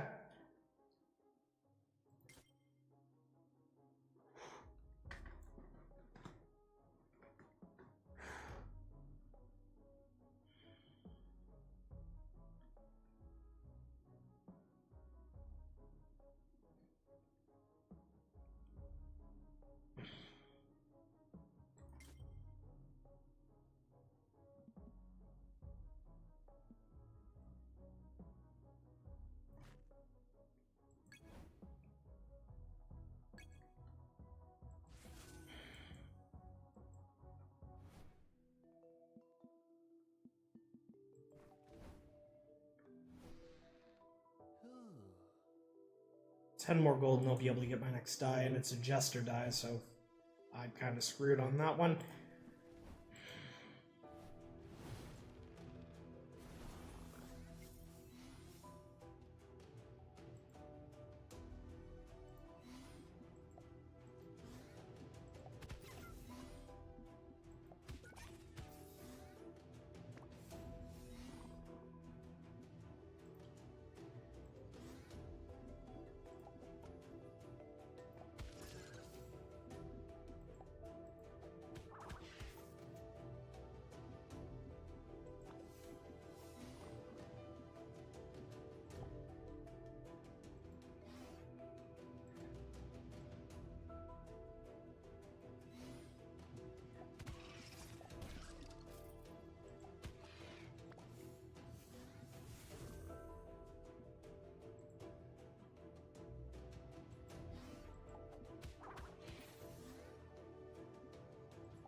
Let's check the shop.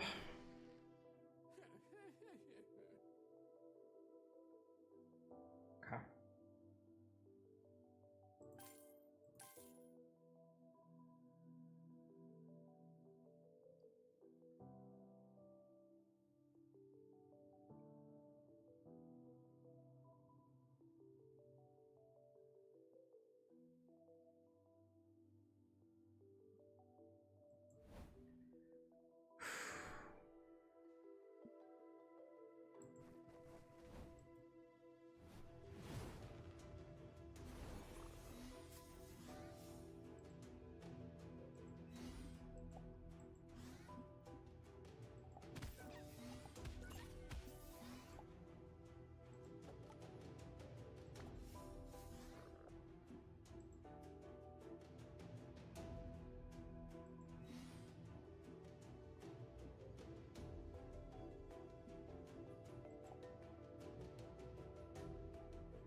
We stop by the dice smith.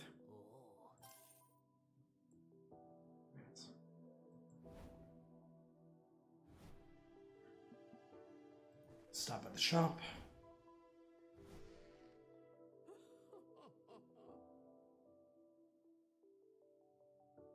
Okay.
Let's stop by the shop.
So close and yet so far.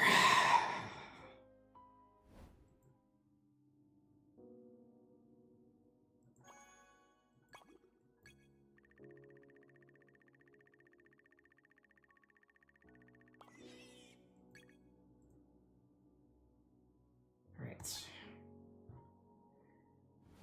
Let's try again.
Please be something good. Please be something good. Damn it.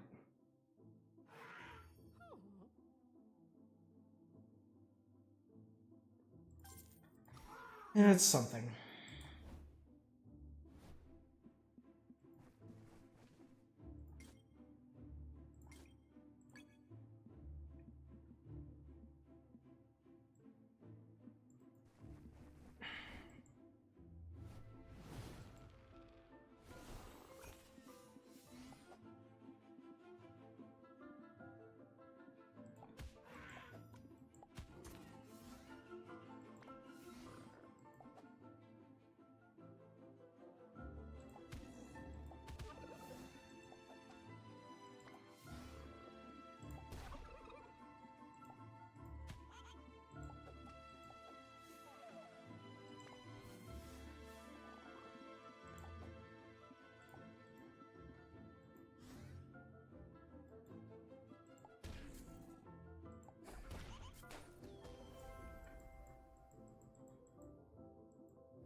Short on gold, eh?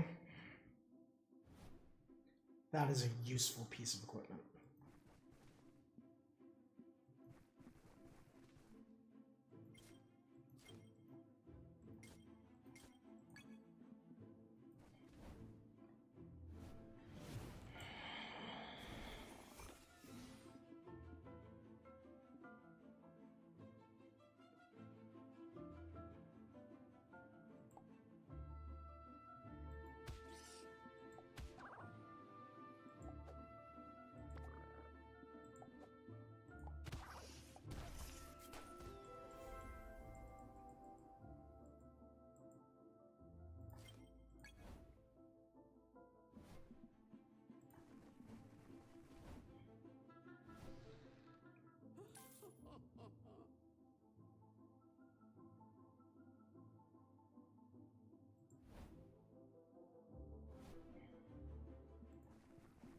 Then the cursed chest.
Please let the Dice Smith have more options. Not a very good selection.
Okay.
Okay, so that's actually balancing out really well.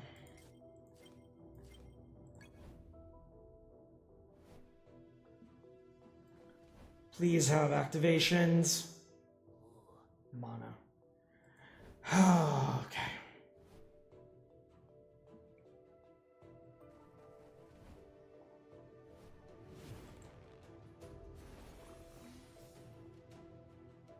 Right.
Come on, come on.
Right.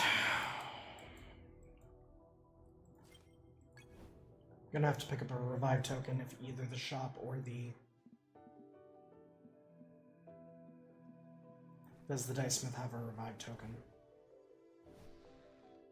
No. But there's a die.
right.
Save the revive token for when I need it.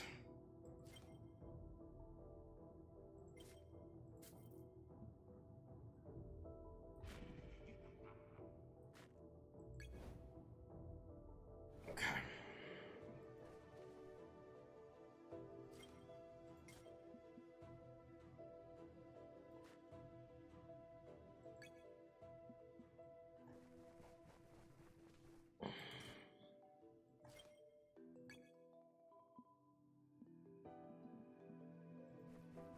Does the Dice Smith have a heal all?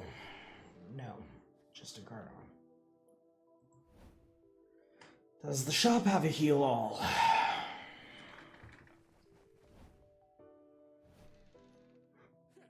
No, just a guard all.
Whew.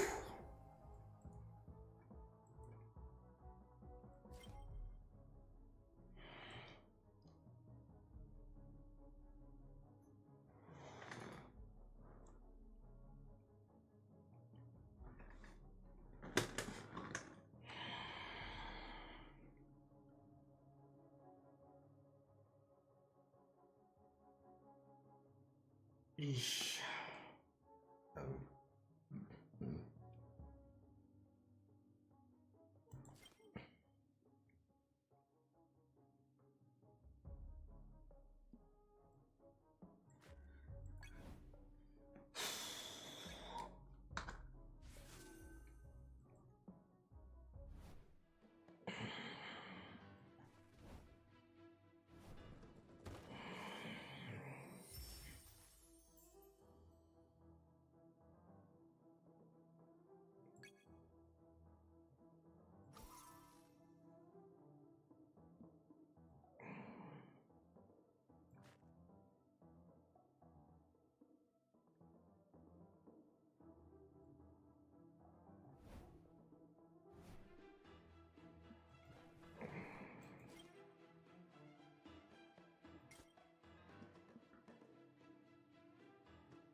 Ah, crap.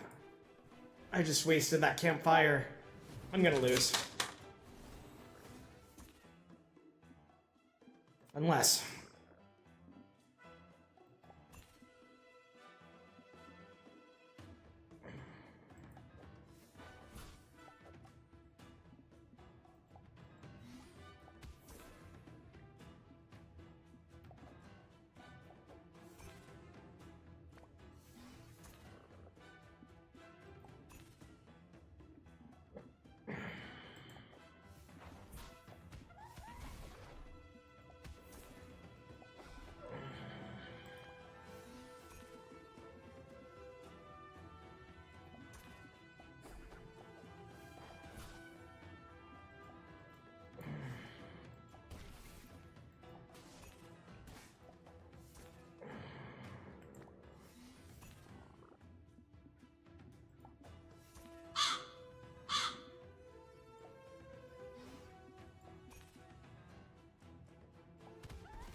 right.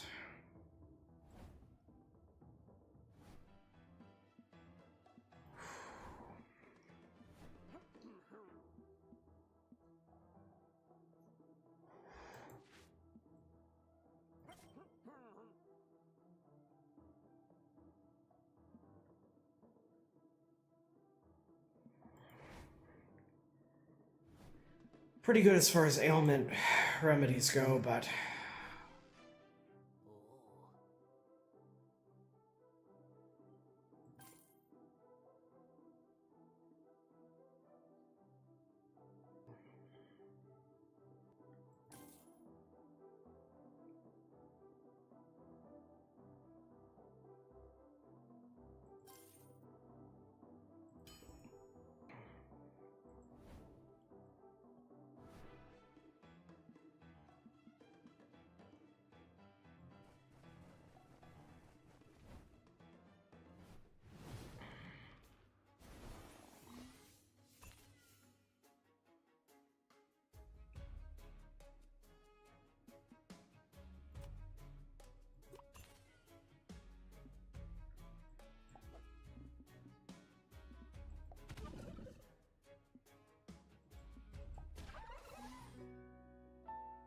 Eesh.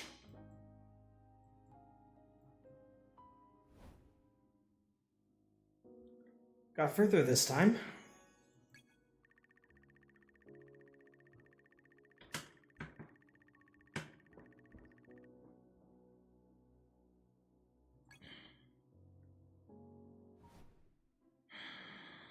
All right. 30 more minutes.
Whew, fastest game over in my playthrough.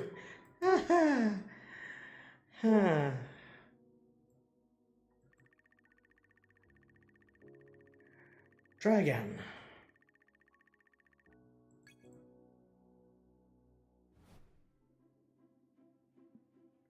Ooh, the shop is already unlockable? Let's see what they got.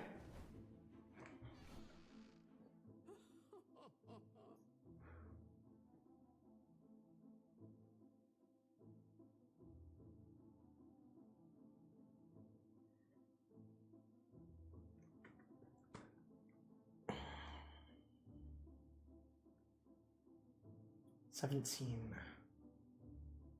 7. 17 and 7. Okay.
Let's see what the Dice Smith's got. Energy Blast.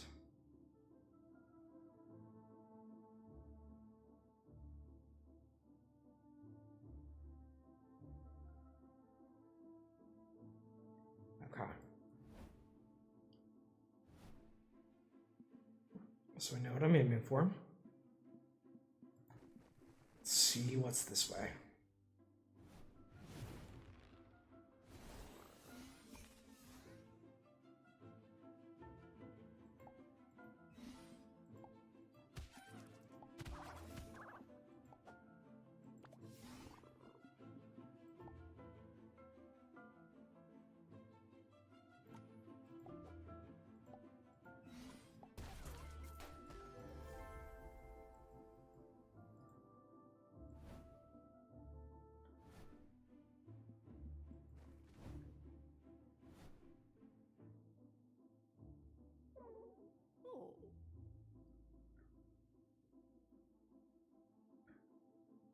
Aw.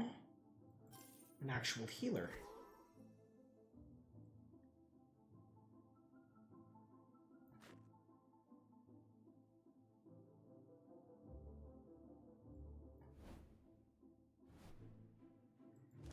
Nope.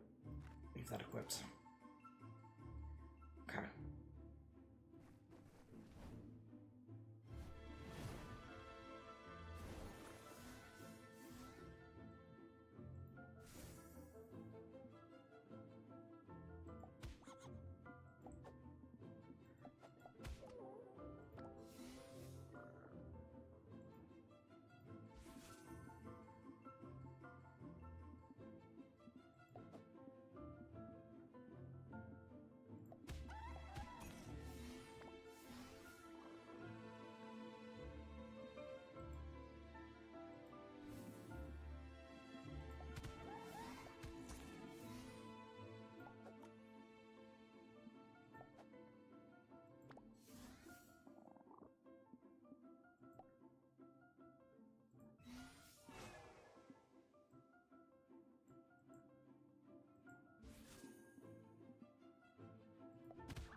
Shit!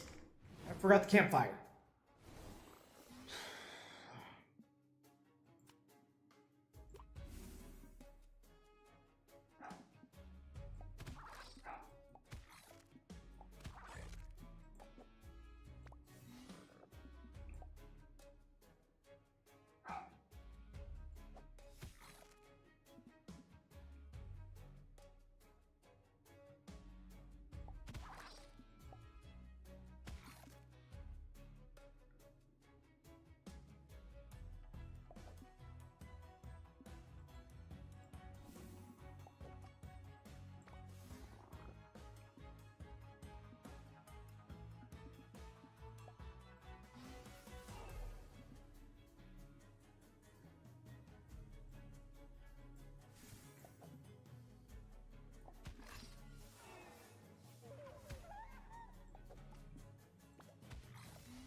I need to remember the campfire this time.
Well, that was a fun run.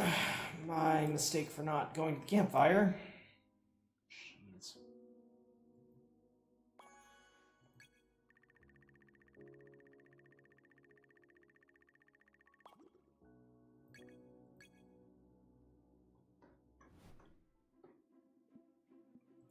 Starting off strong then. Please.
Well, I think I fucked up.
Okay, biome 2.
Come on, come on, come on. Something good, something good. Deals 4 damage to all opponents once every time an ally gains strength. Okay.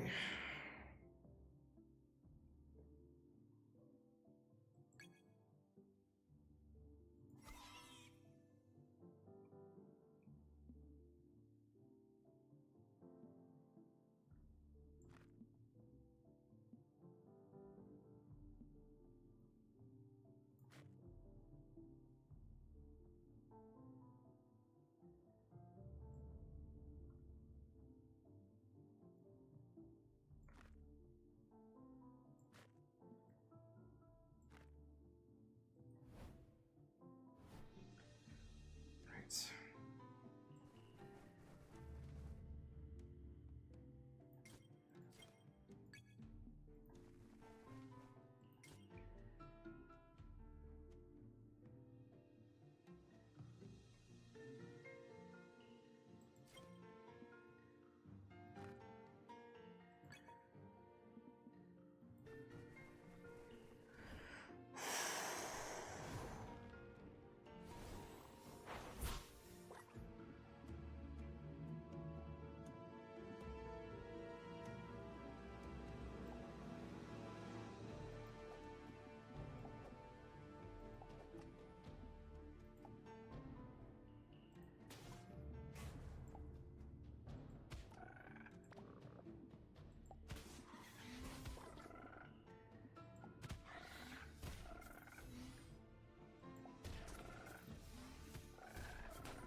Ooh, that is a very good combination.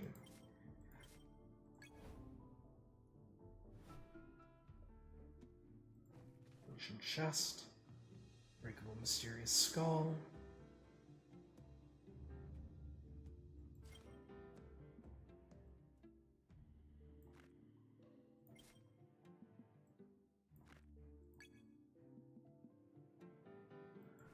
Let's see how this goes.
right.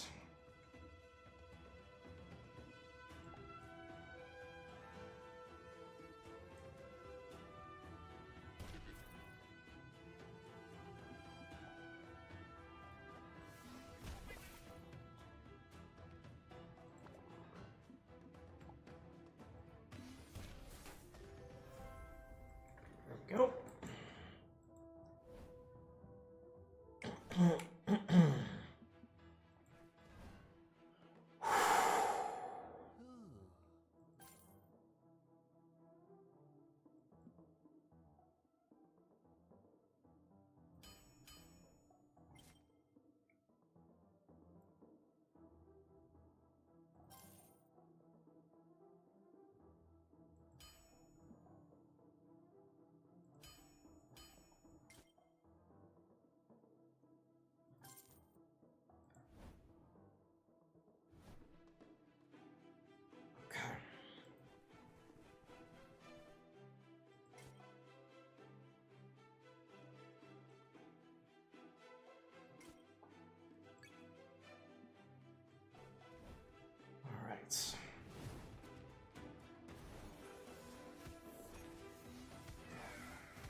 Alright.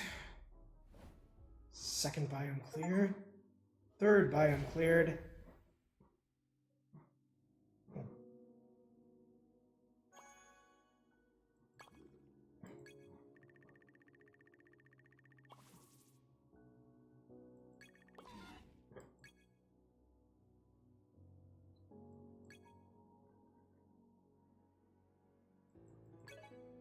Let's see, I've got the Warrior Talisman, the Storm Talisman, and the Wrath Talisman. Now for the Pain Talisman.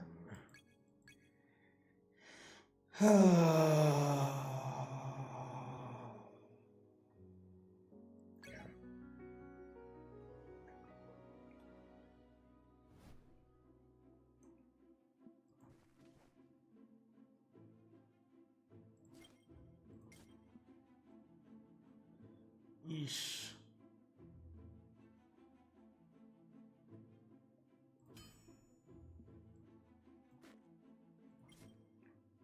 So this basically forces me to have a...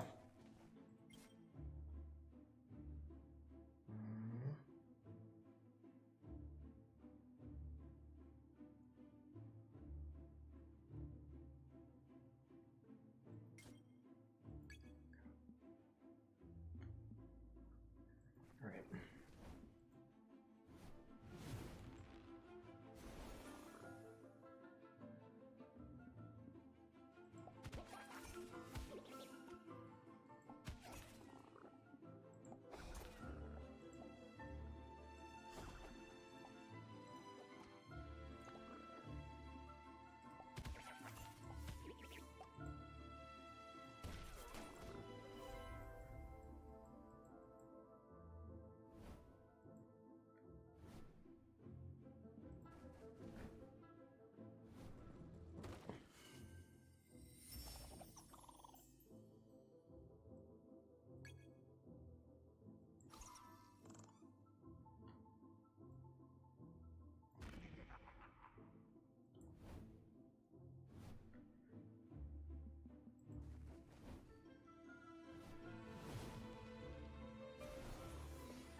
Not brave enough to attempt that yet.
Dice Smith forged me.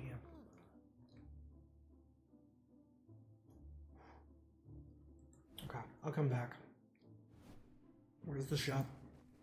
What's in the shop?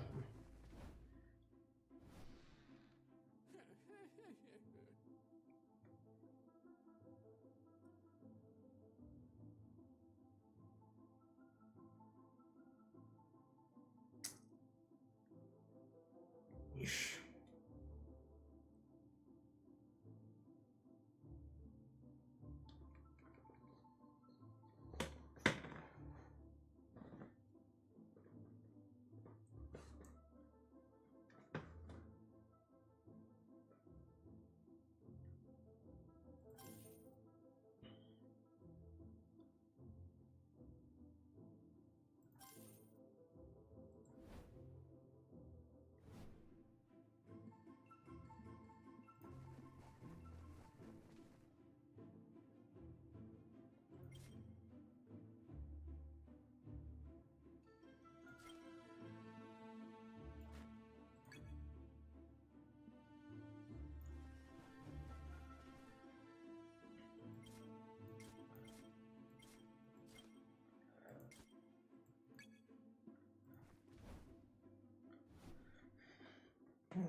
Clash attacks with the opposing leader. Okay.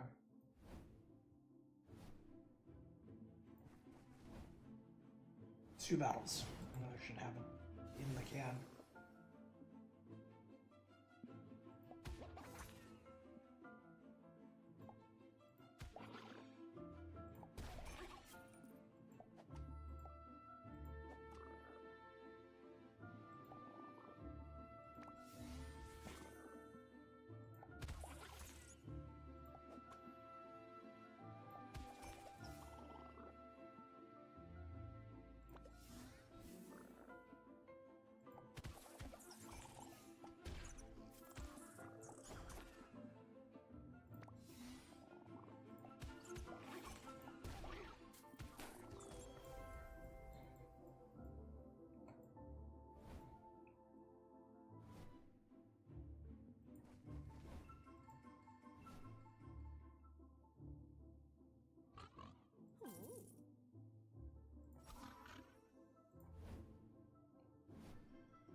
What was it that I was...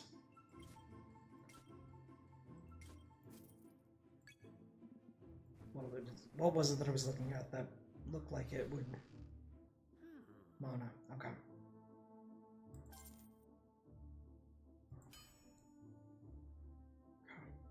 I've got no weights, but I've got a whole bunch of reckless attacks. Right.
This will be new spear attacks.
Alright, let's check our shops.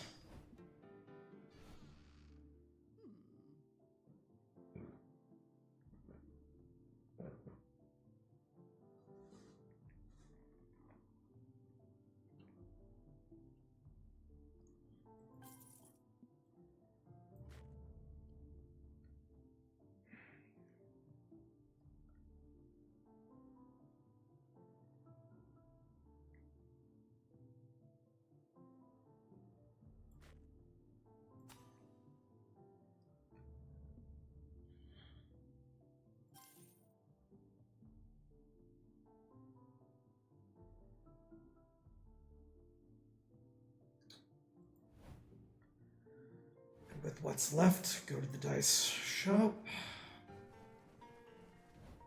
Please say there's a die. Yes, there is a die. Okay, 30.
Okay.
Close one.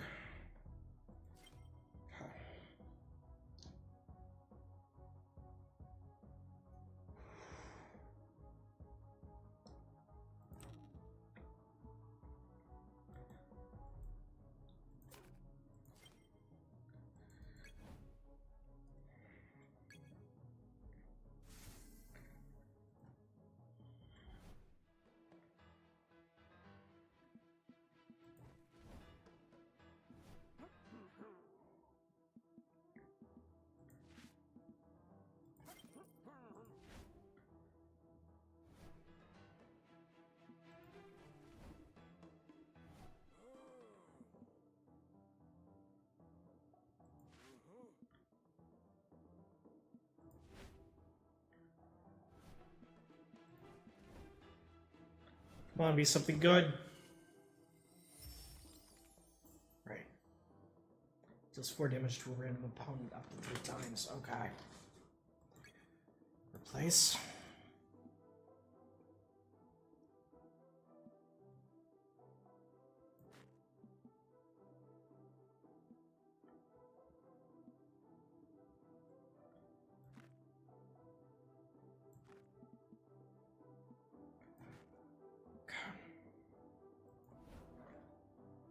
Please let this work.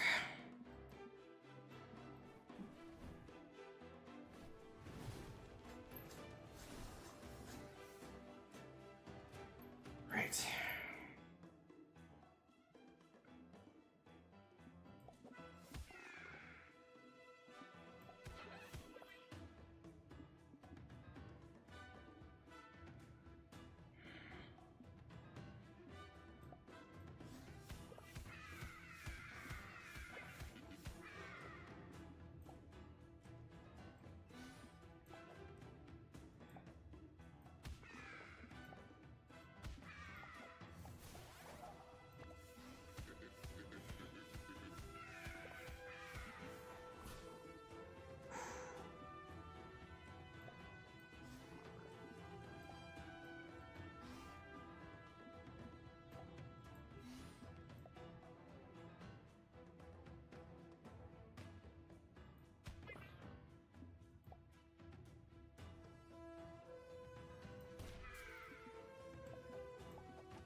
Right.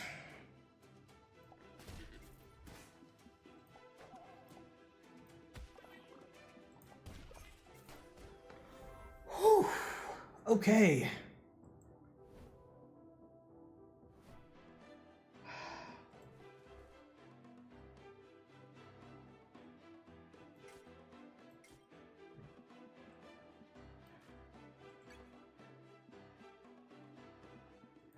Let's see what's behind door number 2.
right. Let's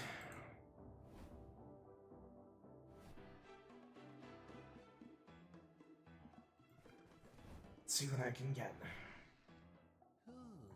Perfect. Okay.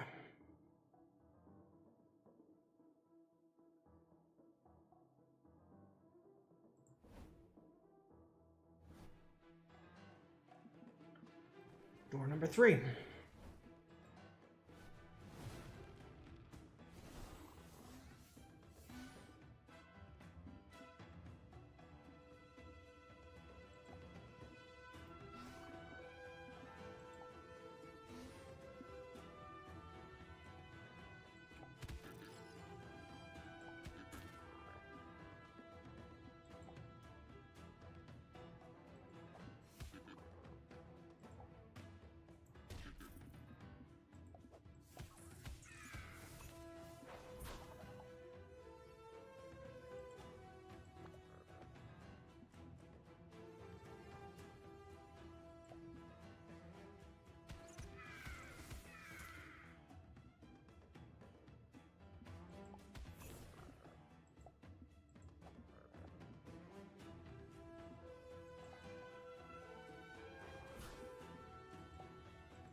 Come on, let there be a campfire, let there be a campfire, let there be a campfire, please let there be a campfire.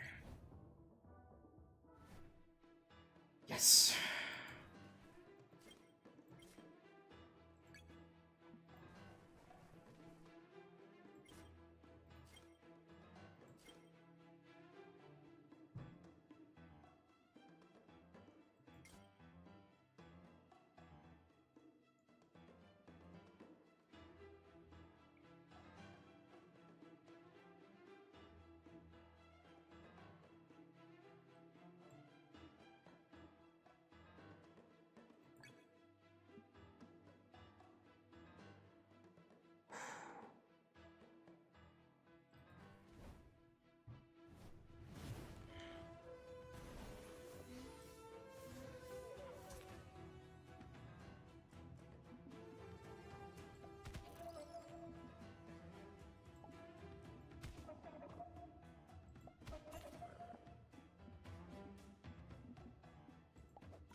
All right.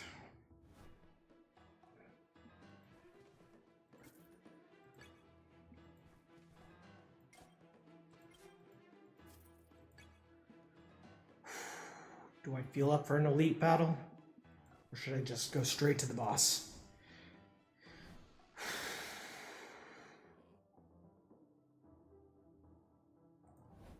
I've already got the max number of die.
Right.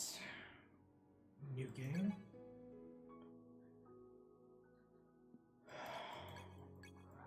Just got to beat the Warrior Talisman. I'm not very good at it, but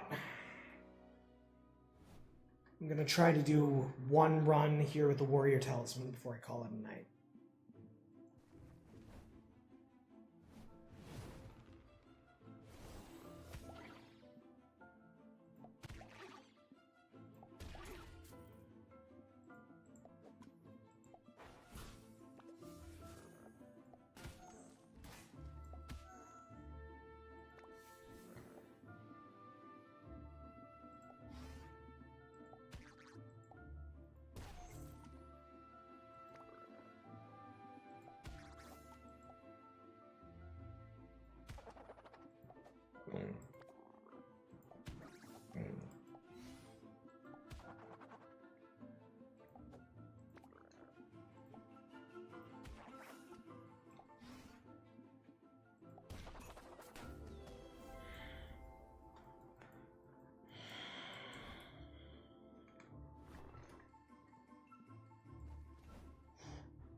Check the shop.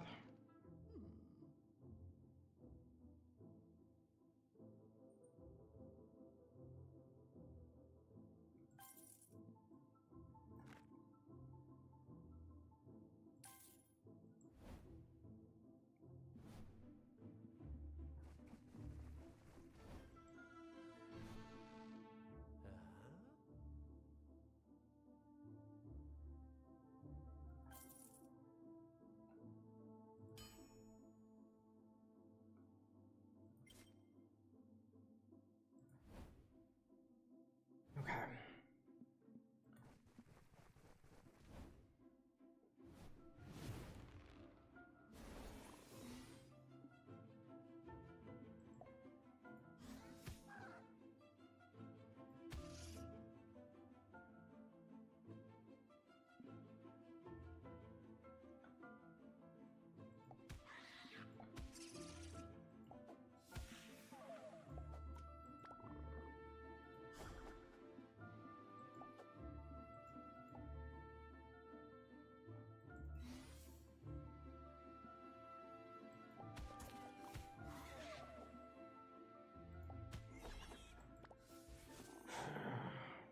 I'm not doing this well.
Hold on.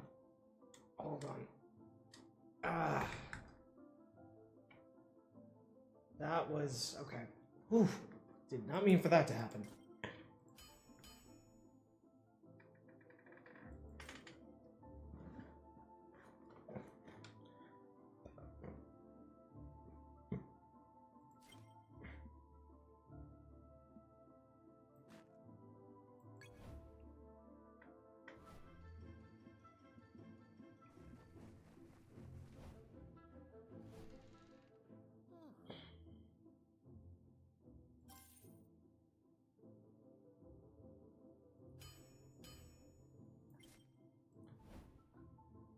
All right. Off to the bus.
Yeesh, not a good run. You know what, I'll do another one.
Better than nothing.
one.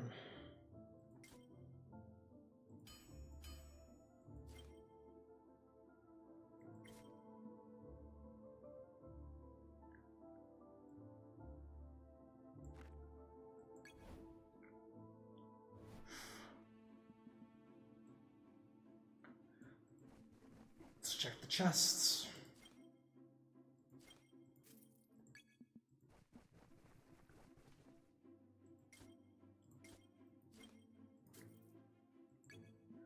Okay. Check the shops. First up.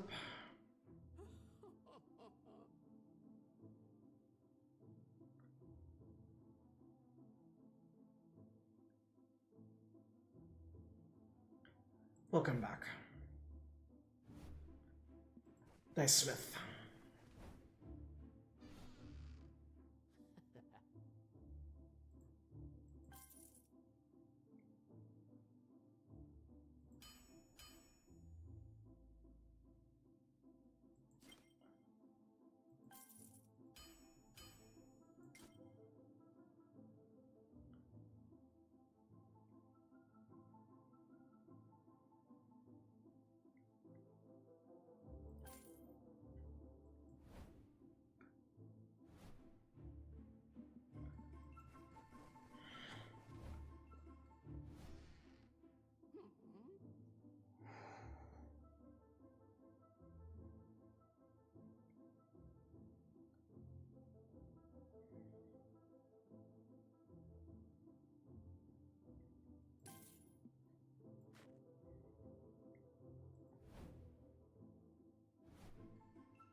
hell behind door number 2?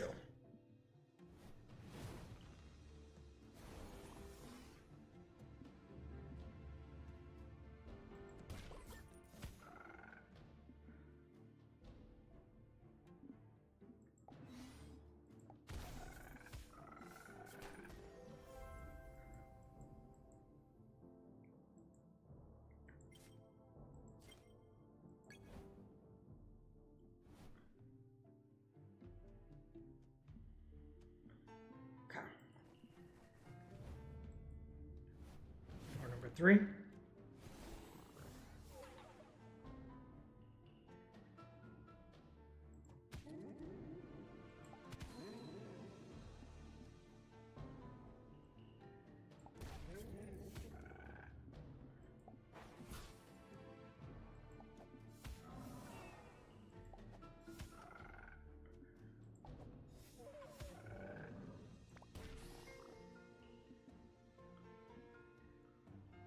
Shit.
Check the shop.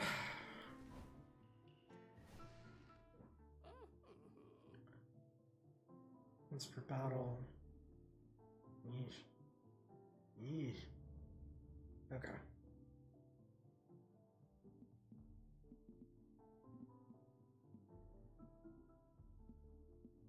Okay. Dice Smith. Please have an extra dice on hand. Thank you. Now.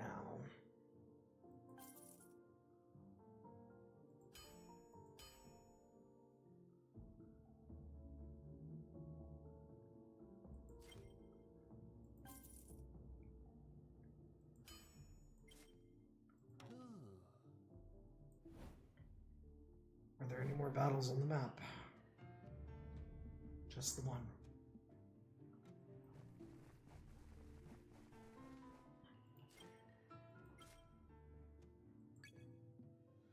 Okay, here we go.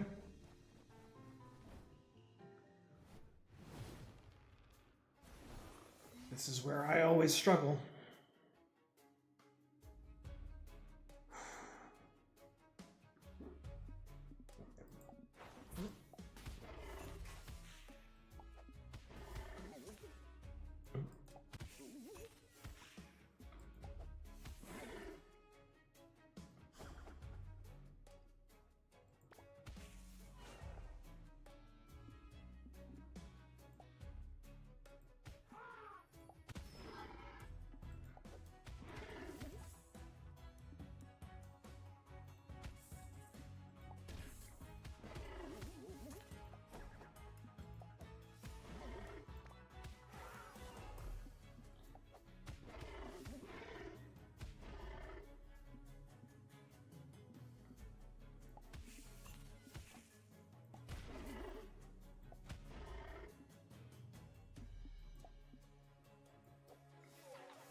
Just one solid hit. Clear. Okay. We're on to the third stage. One spawn. Okay.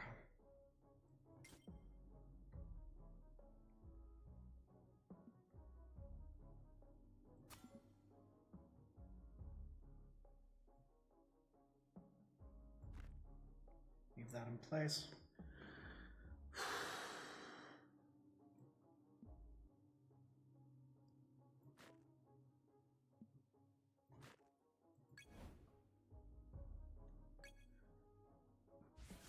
I just gotta survive this last stage, and I will have unlocked new game modes.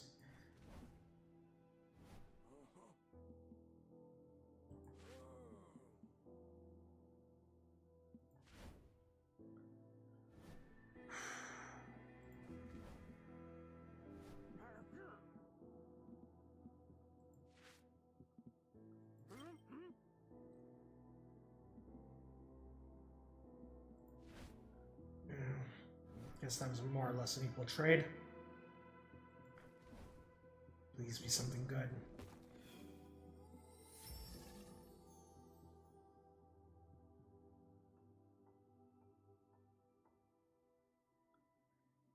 Nope.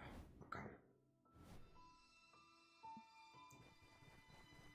Looks like I'm not going to be getting berries from any of these shrines.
See what option number 3 has in store.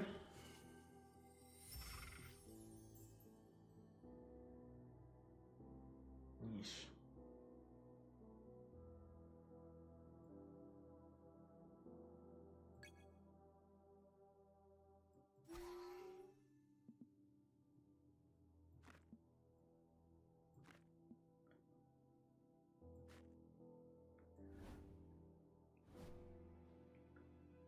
Okay. Door number 2.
Come on, come on, come on.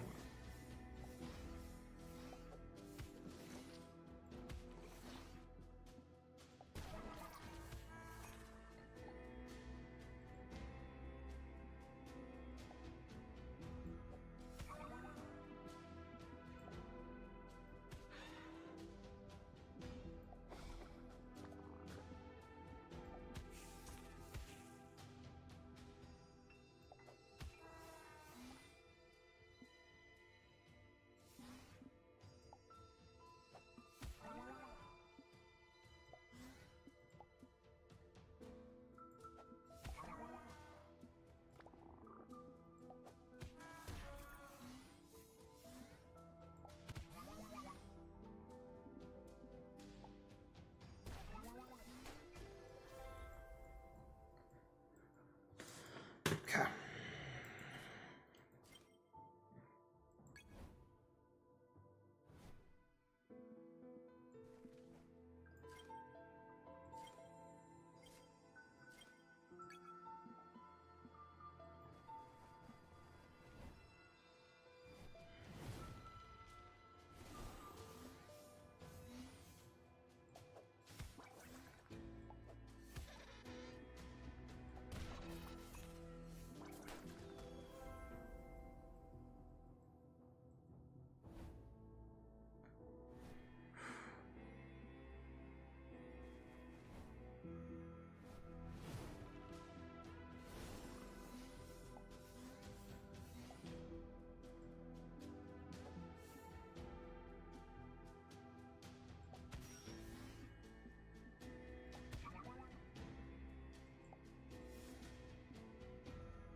That's a very complicated offer. Let's check the dice smith.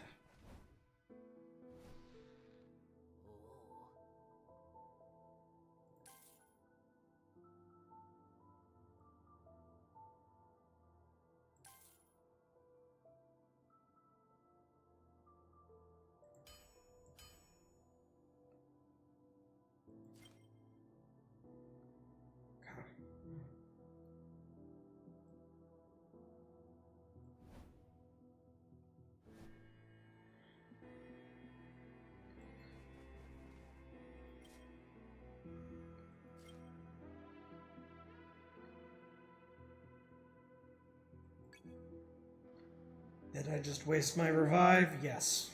Do I think I need it? No.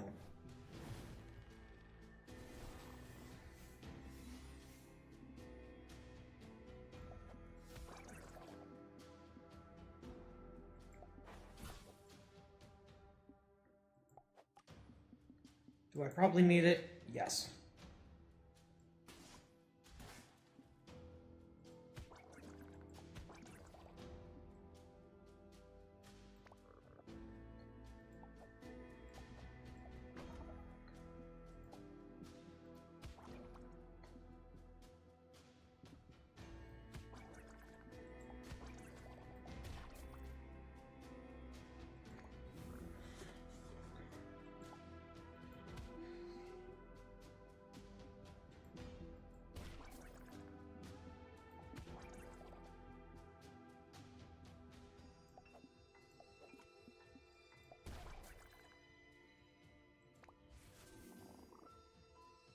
Oh, that's a gimmick. Okay.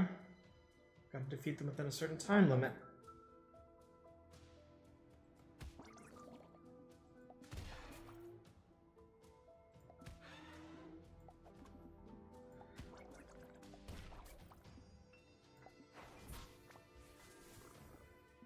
Shit. Okay.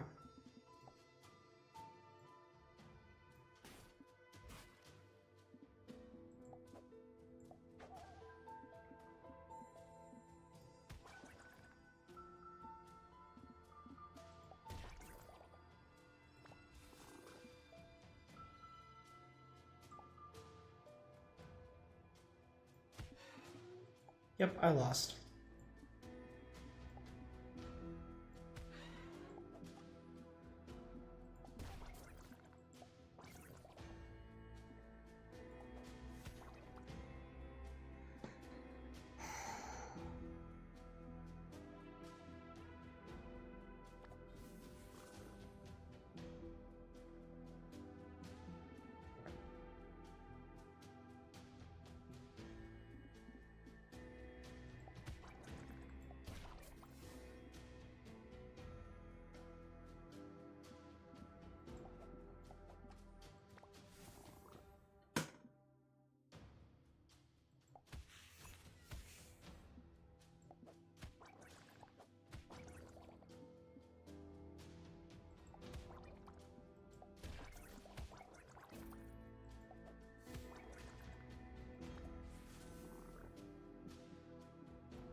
So close.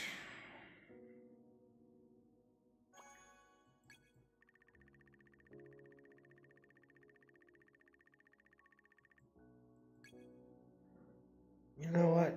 9 more minutes.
Yeah, I'm just gonna throw shit at the wall and hope something sticks.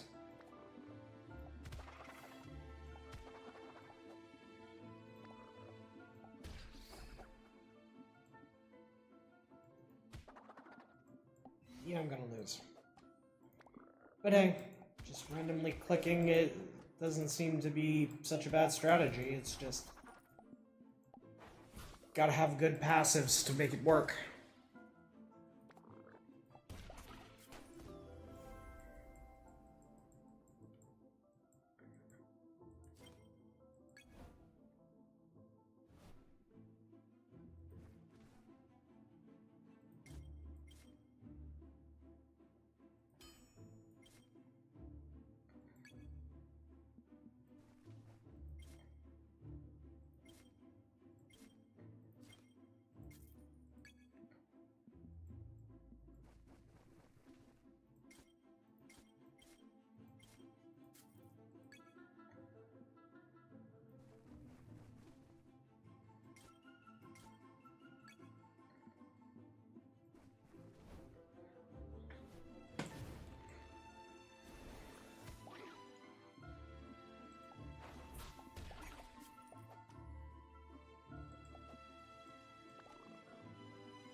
Yeesh.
God damn it.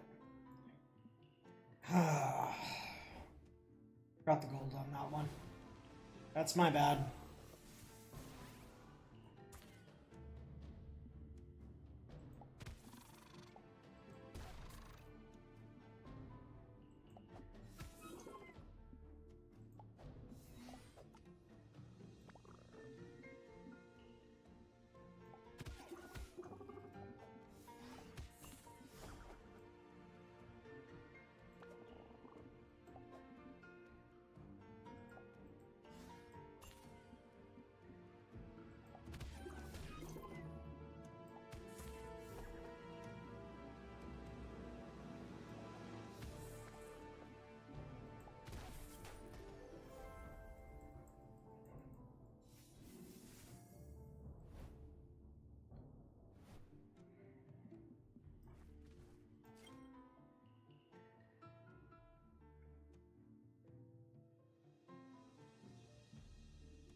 I really fucked up on that one.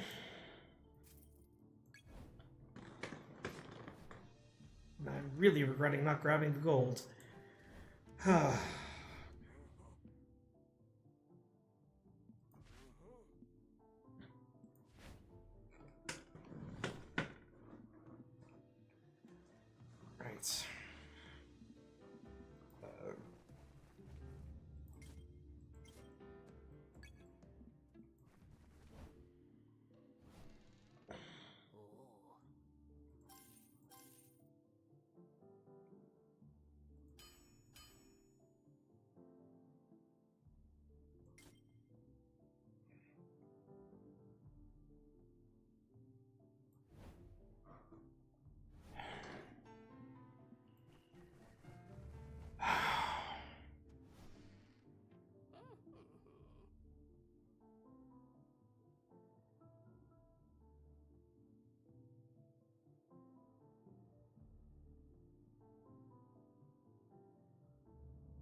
Not that I'm going to use it yet, but that's going to come in handy later.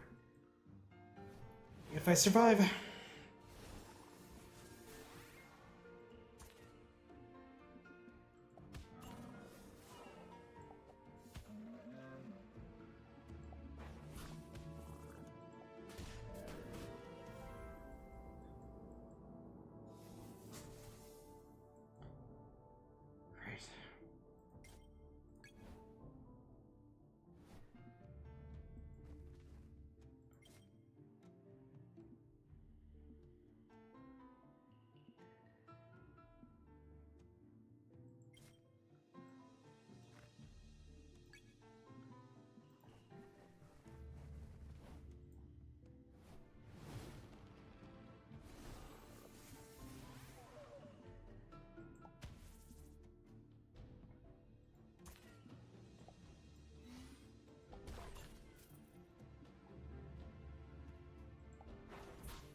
Every attack from that one is going to start costing gold.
Ah, so close. Oh well. That is going to be my last run of the night. I'm actually going to probably be taking tomorrow off. My brother and sister-in-law are coming over. So, alright. Night, folks.